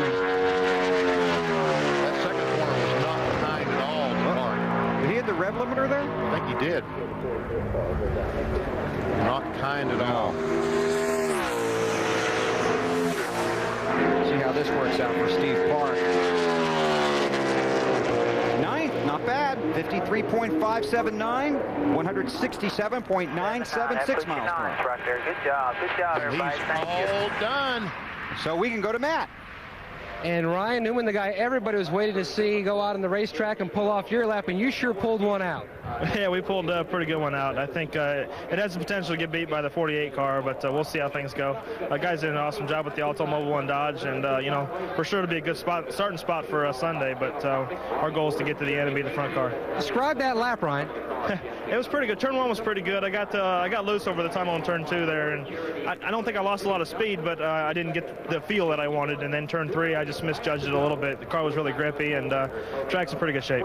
Trying to hold on to his second straight front row start here, Marty. A couple of weeks ago, Elliott Sadler said that qualifying is the reason his race team's turned around. Another good effort in practice today, 6th fastest, but that lap Newman put down, I don't know if he can touch that. Yeah, that's what we were just laughing about. I felt pretty good about qualifying until Newman ran that, but that's what's so much fun about qualifying against him every Friday. He definitely gets the most out of his race car, but this M&M's Ford Taurus is going to be good. Doug tuned the motor up for me, made a few adjustments from practice. We were 6th quickest, so we'll see what happens. It's not the car we had here the first time. We feel this one's a little bit better because we want to try to win that race on Sunday, so we'll see what happens. We'll give it the best shot I can. And he led a lot here in June, and talk about that qualifying turnaround. 5 top 10 starts in the last 8 races. That's a pretty good run for these guys, trying to make it 6 in their last 9. Thanks, Marty. Terry Labonte's on the track, and he's green early, Benny. Green, green, green, and a little bit faster than Ryan Newman. Look, as he's down the corner, it was 0.06 of a second faster, but he's coming off. It's already lost 10, so he lost 0.15 from the middle of the corner off of turn 1. Losing a little bit down that back stretch. Now not a lot. This speed is compared to the pole sitter speed. A little bit ago, when I saw the Steve Park car and that air was way over there, I thought it would be a 54 flat side, but now it's being compared to a 52.80. And when it was 53.57, that made me realize that, wait a minute, we're comparing this to a much faster time. He had trouble in the tunnel turn. Terry's a 2-time winner here, has 18 top 10 finishes in his 46 starts at Pocono. Not a bad lap. Not a bad lap. 4th best. 53.331 seconds, 168.757 miles per hour. All right, good. Yeah, man, you did it. It's 3:33, buddy. Good lap, 4th. Hell yeah. Yes, sir, Jim Long said. Love it. How was she, man? It was pretty good. It was real good. All right, Terry and company happy. Let's see what Burns is up to now. Look at that out there.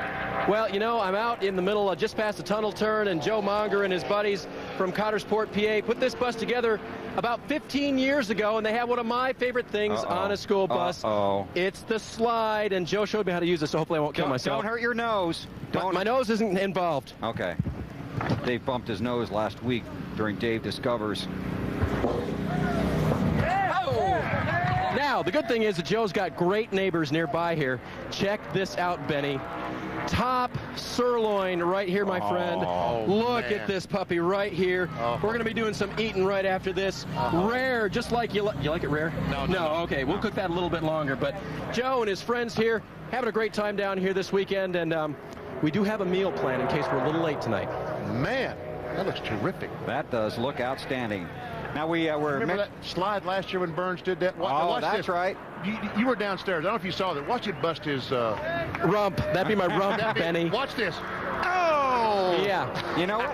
And he had the guts to send us the bill for the dry cleaning. And you know what? I had the guts to come down the slide again. By the way, we got to remind people that they can come to our pit cruiser right now during qualifying or tomorrow morning and tell us, hey, we've got the best party in Pocono. We've got the most exciting Pocono scene. Because if we find it and we like it, we're going to have you on the pre-race show Sunday morning. Bill? When I grow up, I want to be just like Dave. I'm telling you. All right, here we go. Kevin Harvick. Down in one, he's already a couple of tenths behind Newman. Boy, and these teams, I don't think they had a great race here in June, as I recall. I don't remember. And we see Harvick in the middle of the backstretch about to go into the tunnel corner, a half second behind. If he could just maintain that, though, if he could just maintain a half second, it would be a good qualifying run. Harvick finished 25th here in June. Everything is spinning the wrong way. It's on the dark side and getting darker.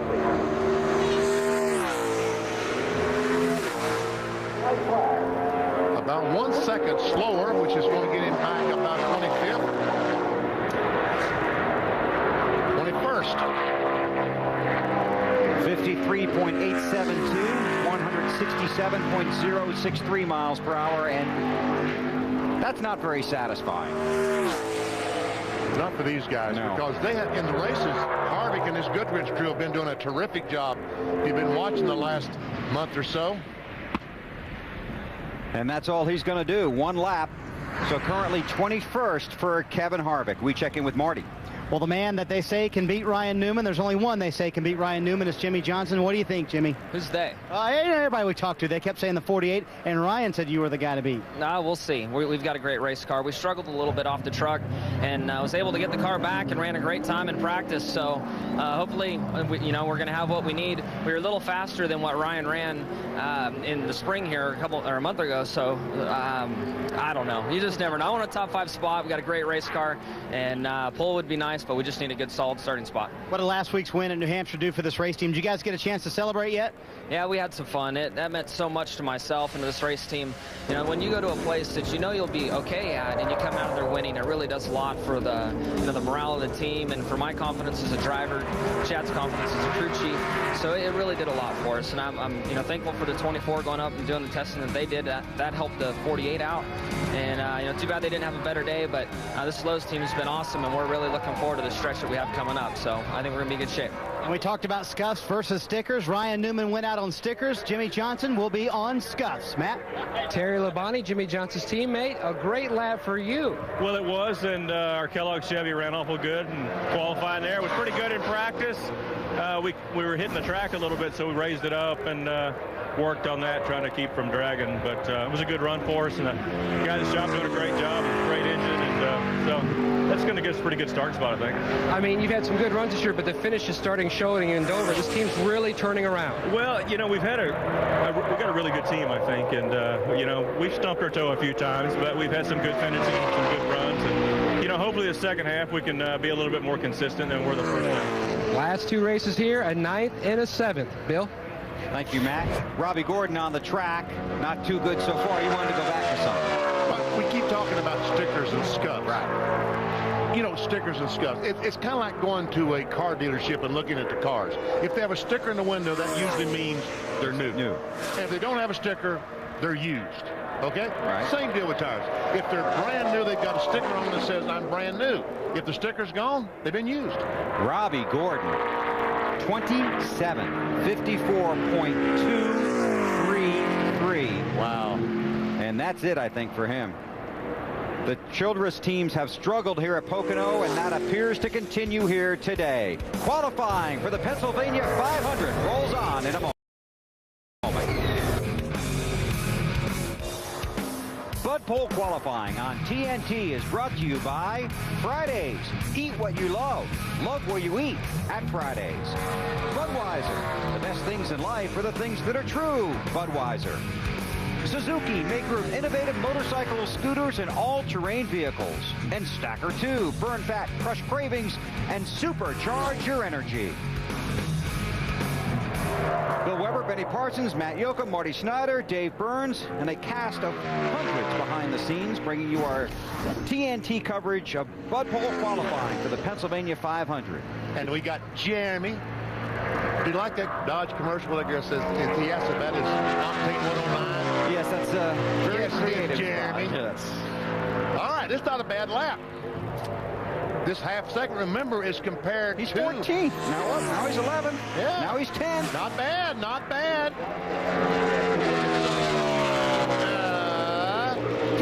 10th place. 53.546, 168.080 miles per hour. He might give it another run. Let's see. If he gets to this corner perfectly, he might. He's got 2 wins here and 7 top 10s on the Pennsylvania track. We all remember his first win, June of '98. His last win occurred in June of 2000. So far, this is a quarter of a second. Remember him and Dale Earnhardt? Oh, I do remember that. Yes, I do. I think Mayfield kind of moved him out of the way a little bit. Yes, I remember that. Came to get the win. Earnhardt wasn't too happy at the time, but later admitted he'd done that before, once or twice. Second lap's not going quite as well as hoped. His teammate, Bill Elliott, the last car to go out this afternoon. So Jeremy's second lap is about a 10th of a second slower. It will be 10th spot for Jeremy. Outside of row 5. Right next to Kurt Busch right now. Ryan Newman and Bobby Labonte on the front row. Newman, 52.830. So what's that? 4/10? Almost half a second? Almost half a second. Half a second. That's like eternity. In racing terminology, that's as an eternity. All right, Marty, who are you going to make mad this time? Nobody, BP. I'm going to talk to your neighbor, Mark Martin, hey, here. 11th fastest in practice, BP, and car's pretty good. How critical is starting up front here, Mark? You finished up front here so many times. Well, it's not critical, but it's nice. We'll see what happens. Wasn't ever really satisfied with the car in practice. If I could just wind up with something close to what we were doing there in practice as far as starting position, I'd be pretty happy. We'll work on the race setup. This is the same car that we ran second with, and for some reason in qualifying trim, it doesn't seem to be doing the same job for us. So sure, we get a little time with it in race trim, we'll get it like we want it. Usually the late draw seems to be to someone's advantage, but it seems to be getting warmer out here. Do you think that will have an effect, Mark?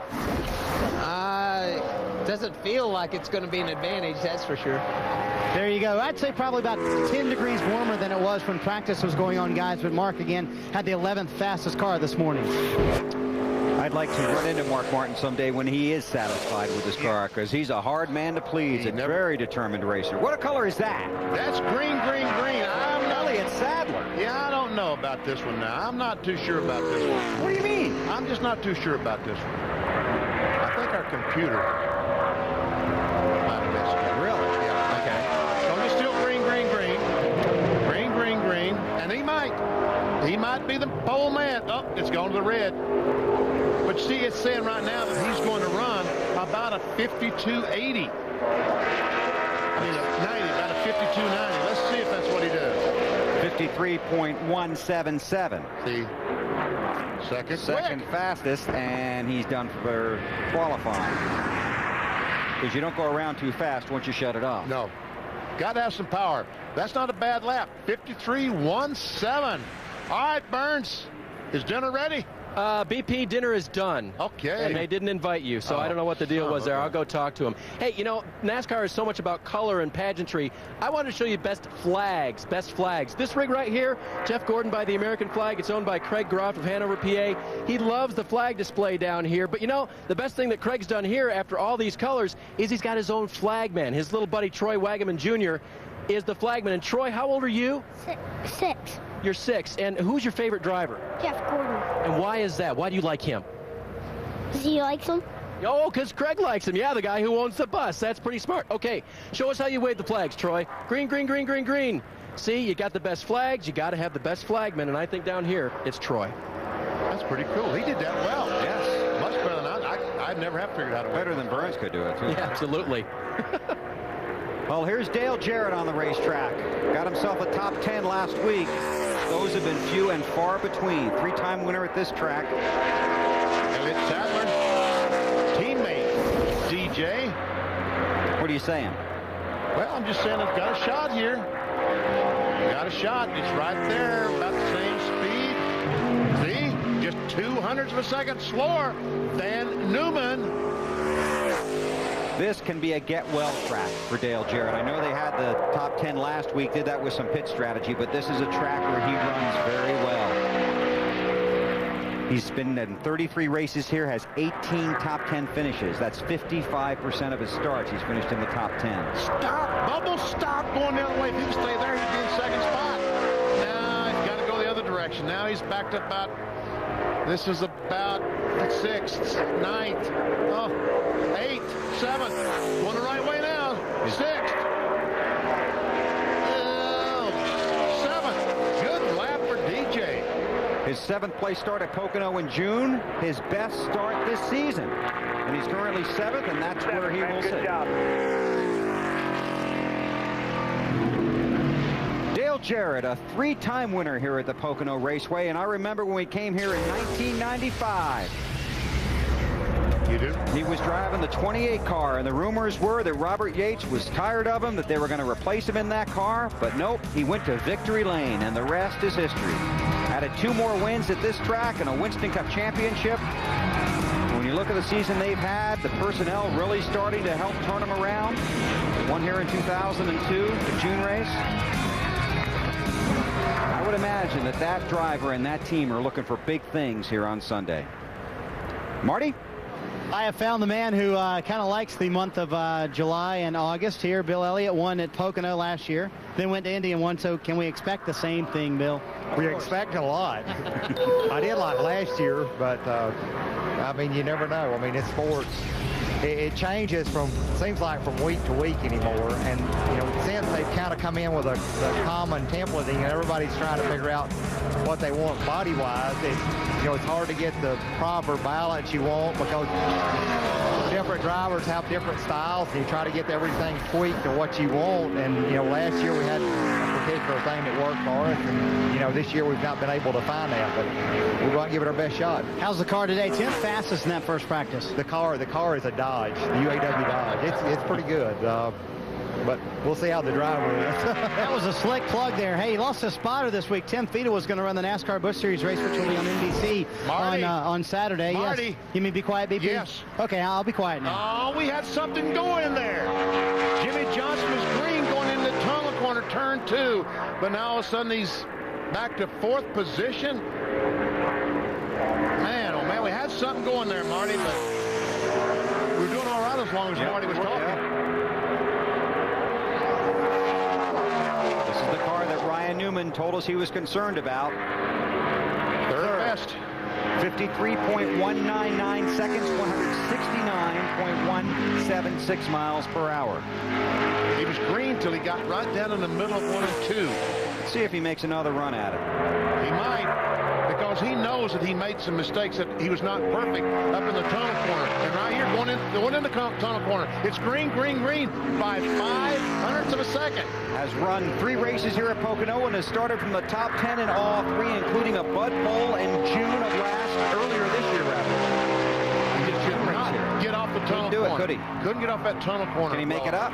Don't think so. No, it's going the other way. Going to the dark side. Might be second. Let's find out. Yep, good call, BP. 52.997, 169.821 miles per hour. So it's Ryan Newman and Jimmy Johnson, the provisional front row. 35 of 44 cars have made a qualifying attempt. Welcome back to Pocono. Christian Fittipaldi has just completed his qualifying run, currently 30th. I'm impressed with that. Yep. I'm impressed with that first lap. He picked up half second from his practice speed to qualifying speed, 54.07. I'm impressed. Ward Burton has just taken the green flag. We can also tell you that Derek Cope completed his qualifying run. He was 36th of the 37 cars that have run, 55.141 seconds, 163.218. Morgan Shepherd has been bumped to the top 35 fastest cars. But he has a provisional. He has provisional. Oh, Ward, my boy. Careful. Derek Cope is currently on the bubble. Brett Bodine in the 4 car is currently 33rd. And if 4 more cars beat him, the 4 car unofficially would be the 1 car of the 44 that does not make the field. Well, there's one that just did. Ward Burton, 31st best on that first lap, and he did beat Brett Bodine. He has bumped Derek Cope out of the top 36 cars.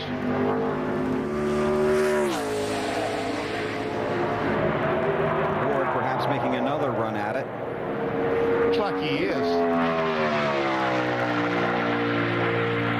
Former Bud Pole winner here in July of 1998, but just 1 top 10 start this year. That was 7th at Darlington.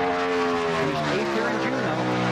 And he's not going to start in the top 10 here today as well, because he's about 1 second slower than Newman. About the same speed as the last lap, it looks like. First lap,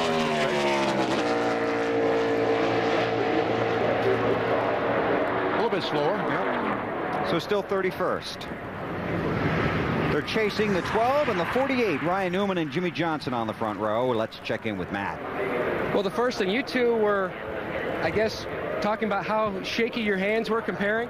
Yeah, usually my guys, when I finish a lap, they ask me, you know, to stick my hand out the window to see how bad my hand's shaking for how good of a lap I ran. And I was definitely shaking, and we were comparing stories that I think Elliott does it as well. So, yeah, I think if you qualify good and you got to get, you got to get the most out your race car and you're on the edge, you come in, if you're shaking, you feel like you've had a pretty good lap. You kind of use it up. You were 3rd, so on a scale of 1 to 10, how shaky? I was pretty shaky. I don't know how bad he was, but when I finished, I think I cut my car off right past the start-finish line, let them know I was not going to do it again. I held my breath long enough. That was good enough for me. I was shaking too much. It was it. See, that's a mistake I made. I ran past the start-finish line, and Chad told me I was 3rd. Well, I haven't let off yet, so I need to keep going. So I had 2 laps to shake. So, you know, but it's fun. It's cool when we go out there and have a good lap, and you're shaking because you're fast. There's plenty of times when you climb that thing trembling and you're 30th on the board. Hey, so how important has the track temperature drop been as far as the speeds we're seeing? Because we started qualifying 120, now it's about 114. I really don't know. It drove fairly similar for me, and it seemed like the pickup was about the same as what we saw in the spring, and the conditions are a lot different. So with that in mind, I think the track's, you know, pretty easy going. It doesn't give us too big of a challenge as far as temperatures go. Yeah, I don't think it's that too big of a deal, especially when you don't have much cloud cover, so the sun's on it the whole time throughout the whole run. It might be a little cooler, a little better, but I don't think it's no big advantage. I think if you had a good car in practice, you're going to have a good car in qualifying. They had a great day in qualifying, Bill. They sure did, both of them. Jimmy Johnson currently 2nd, Elliott Sadler 3rd, and Mark Martin on the track. Whoop, going the wrong way. Going the wrong way. Stop, bubble, stop. Going to the dark side. He's a half second slower than our pole sitter Ryan Newman. 26 top 10 starts in his 33 races at this track, a 3-time Bud Pole winner, but has never won here at Pocono. What's this going to be, 14th, 15th, somewhere in there? Were you reading that 14th, or were you guessing by the clock? I'm kind of guessing by the clock. Okay, well, you're right on, 14th, just like it said on the side of the pace chase. About that. Oh, and Mark's already gotten a little warm as the steam is coming out the overflow. I don't think he's going to make a second lap.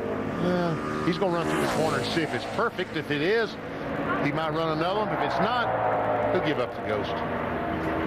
He's still going. I think he's back. Yeah, I think that's it. Yeah, that's it. Yeah, he's just going to bring it on back. So Mark will come back to the garage, currently sitting in the 14th spot. We check in. Hey, Burns, how about a sandwich or something? BP, I just wanted to remind everyone the standard that's been set here by Club Pocono. Oh, I knew we'd be back. The food, the activities, the viewing site, the balloons, the color, the everything. And come on. They've added a waiting pool. So remember, tomorrow morning between 9 and noon, stop by the Pit Cruiser. Tell us why you should be used down here instead of Club Pocono, because I got to tell you, Club Pocono's got it going on. Bill, little 9 to noon spray. tomorrow. Stop by the Cruiser. It's just, it's paradise, Benny. Got a little spray going on, huh? Little spray, things on. little ocean spray. It's a Mardi Gras theme down here. They're themed. Don't forget that. 9 to noon tomorrow. Stop by the Pit Cruiser. Tell us why you should be on Sunday instead of Club Pocono. I don't know why. Can we You'll get you have to anything, tell us. Dave? Anything at all? No, Bill, I'm fine, thanks. All right, well, while Burns relaxes, we'll pick up the job because he's dropping the ball here while he's just sitting there mellowing out. Here is a recap of Dave's adventures so far today. We had the I've never seen this before. Is it the orange hair? Is that what's doing it and we for had you? the Back then, best these roof buses and the did not old... have those beepers like Marty has. Beep, beep. Show us how you wave the flags, Troy. Green, green, green, green, green. Oh. Down here at the club, we might have the kind of winner we're looking for on Sunday pre-race. Burns does that. He does that well. You know that? What, the relaxing part? Yeah, the relaxing part. Let's see. See, now what we need to... Well, he's listening. We'll have to talk to the... Oh, he's gone. He's gone. Where'd he go? Where'd he go? He vanished. He's on the roof. See, he's probably going back to work. Sure he is. Kenny Wallace is back to work. All right, Derek Cope has been bumped from the top 36. Mike Wallace has been bumped. Larry Foyt in the 50 car is currently 36th.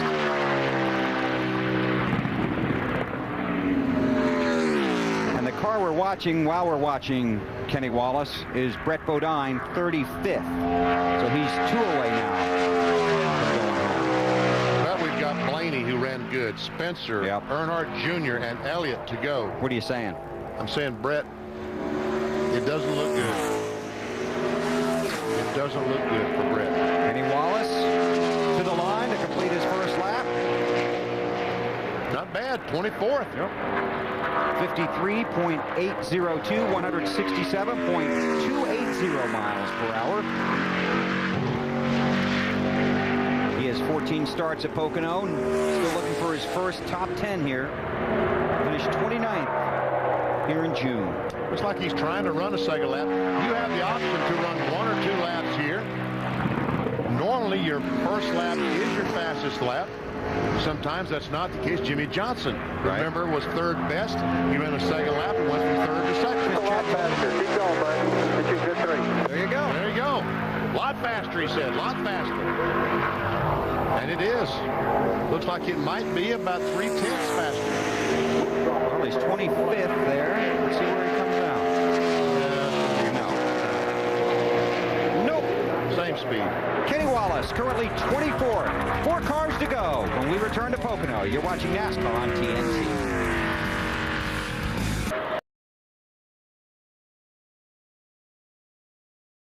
NASCAR Winston Cup qualifying continues from the Pocono Raceway in Pennsylvania.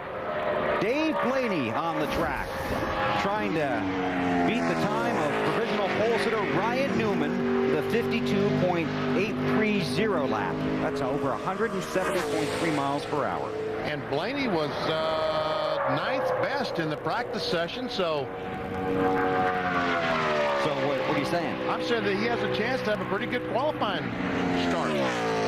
Never started better than 15th in his 7 races at Pocono, so you're saying he could do better than that? That's what I was thinking, but it says 24th on our TNT pace chase. So now you're backing off. Well, I'm backing up a little bit, yeah. Okay. I have to. It's 23rd. Hey, it's going the right way. 21st, 20th. What'd you say the best time you had? 15? 15. 16, 17, 8. Oh, I went the wrong way. Okay. Blaney, currently 19th. Let's check in with Marty. Well, some heavy hitters here at the end of the field, Bill, including Bill Elliott and this guy, driver 8, Dale Earnhardt Jr. That was a fast lap that those guys put up there. Can you come close to the pole, Junior? Well, Michael said he was scratching his head earlier. We've been pulling our hair out. It's kind of like Tony Stewart. I mean, we just kind of haven't had the same results that we had here earlier this year. Can't really get the car that comfortable, so we got basically the same setup we qualified with last time, which wasn't too bad of a qualifying run, and I don't know, we'll just got to drive the hell out of it and see what we get.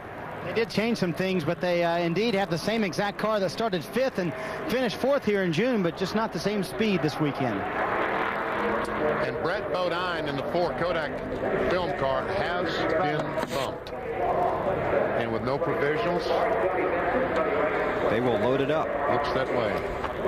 44 cars are here, only 43 will start. And by Blaney coming in 19th, that pushed Brett to 37th, and they'll push that car onto the truck. Jimmy Spencer on the track. His home track, he calls it.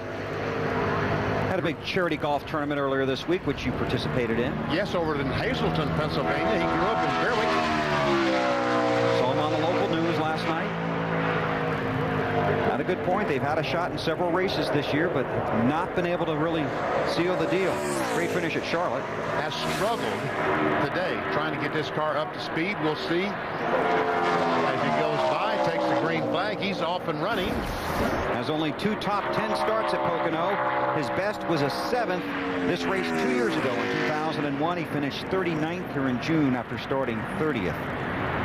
Qualifying has not been their strong suit. Just 3 top 10 starts in 2003. And he almost got the ball. He sure did. Off turn 1. Look at a souvenir almost there. Almost. Souvenir being the Pocono stripe. We call it the Darlington. Oh, Jimmy. Use all the racetracks. I don't know if it's just if he's chasing the back end up there, it just won't turn. It's hard to tell sometimes the difference in pushing or loose. So let's see what they call out to Spencer. 19. Yeah, pretty good. 53.691 seconds, 167.626 miles per hour. And he picked up almost a second, almost 1 second, like Bobby Labonte did, from his practice speed to his qualifying speed. Looks like Jimmy might be giving it another run. Yeah, he might be. Oh, wait a second. No, maybe not. Spencer's done. Still chasing Ryan Newman.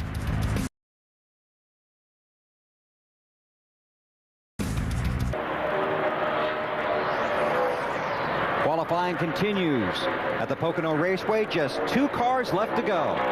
Bill Elliott and this guy, Dale Earnhardt Jr. All right, Junior, as he said, he's going to drive the car hard down in turn 1, but it's not working. Didn't on that lap. No, it's not working. He's already a 1/4 of a second behind Ryan Newman. If it stops right here, he would be about 5th or 6th, but it's not stopping. No. Where was he in practice on that sheet there? Junior? Not too good. 29th. Yep. They had that car torn apart in the garage area after practice this morning. I think they took everything off of it except the 8. Well, so far, he was a 1/4 of a second back there. He's now just a little over a 1/2 second. That would not be too bad if he can pull this off. Wow. Let's see. Where'd he end up? 17. 53.640 seconds. 167.785 miles per hour. He picked up a 1/2 second, well over a 1/2 second from his practice speed. That's good. Let's see. He's trying this high line. Yeah. Man, look at that thing down the backstretch. We've seen it so many cars today, just when he gets to the backstretch.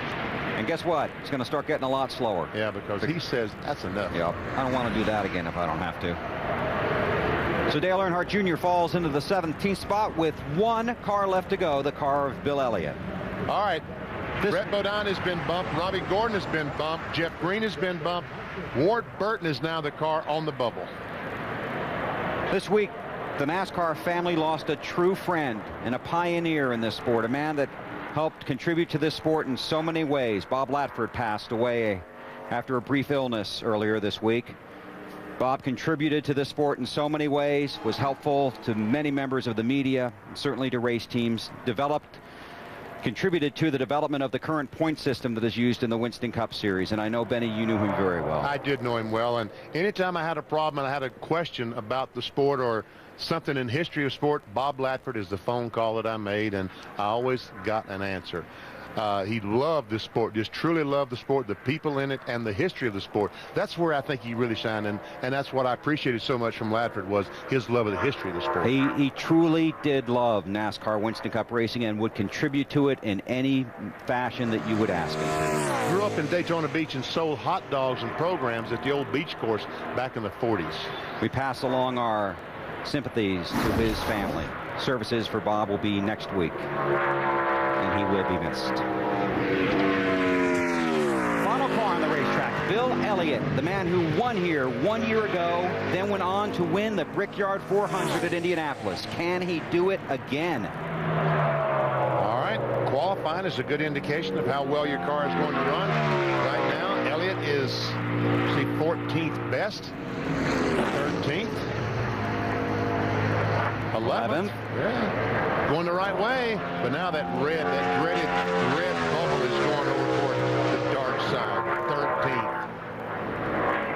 Has competed in 43 races here at Pocono, has 22 top 10 finishes. That's more than half of them. And has started from the top 10 in the last 3 races at Pocono. He has 5 Bud poles here. Let's see where he falls in 11th.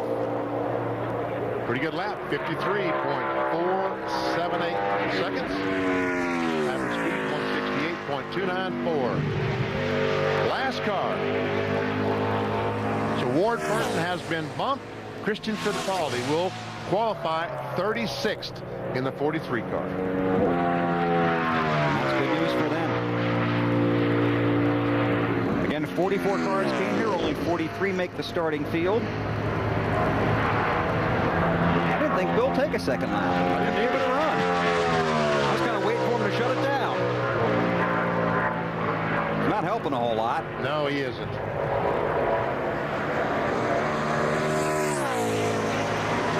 So he's going to land in the 11th spot, and that will do it for Bud Pole qualifying from the Pennsylvania 500.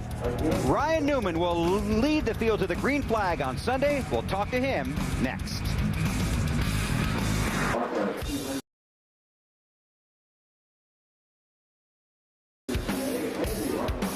Bud Pole qualifying on TNT, brought to you by Budweiser. The best things in life are the things that are true. Budweiser. Stacker 2, burn fat, crush cravings, and supercharge your energy. Suzuki, maker of innovative motorcycles, scooters, and all-terrain vehicles. And Daredevil, dare to own the DVD or rent the video Tuesday. Qualifying is over. Let's check in with Dave Burns. Well, the pole sitter is Ryan Newman, the 5th of his season. Ryan, were you surprised at that, or were you expecting the car to do that all weekend long? I was surprised at the speed that we picked up. I think the track gained a lot of grip. We all struggled at the start of the practice. I guess most of us struggled at the start of the practice with the track being slick, and I was surprised that the track kept getting faster all day, because usually the hotter it gets, the worse it gets. So a good run for the Automobile and Dodge, and look forward to Sunday, but just hopefully we can get to the end.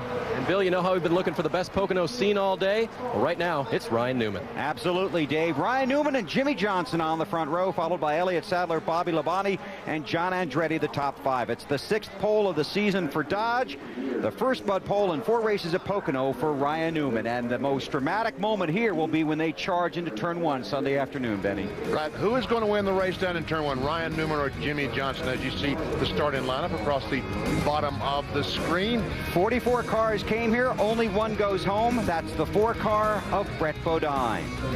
The Petty cars back in row 18. Robbie Gordon and Ward Burton back in row 19. And you look at the rest of the starting grid for the Pennsylvania 500. Tomorrow it's NASCAR Busch Series racing from Pikes Peak at 3:30 Eastern time. That's over on NBC. Then Sunday at 12:30 Eastern on TNT. It's the Pennsylvania 500 starting with the Discover Card countdown to green. Next on TNT, it's the world's most dramatic police chases. Thanks for having us in for Winston Cup qualifying. We'll see you on the countdown Sunday on TNT.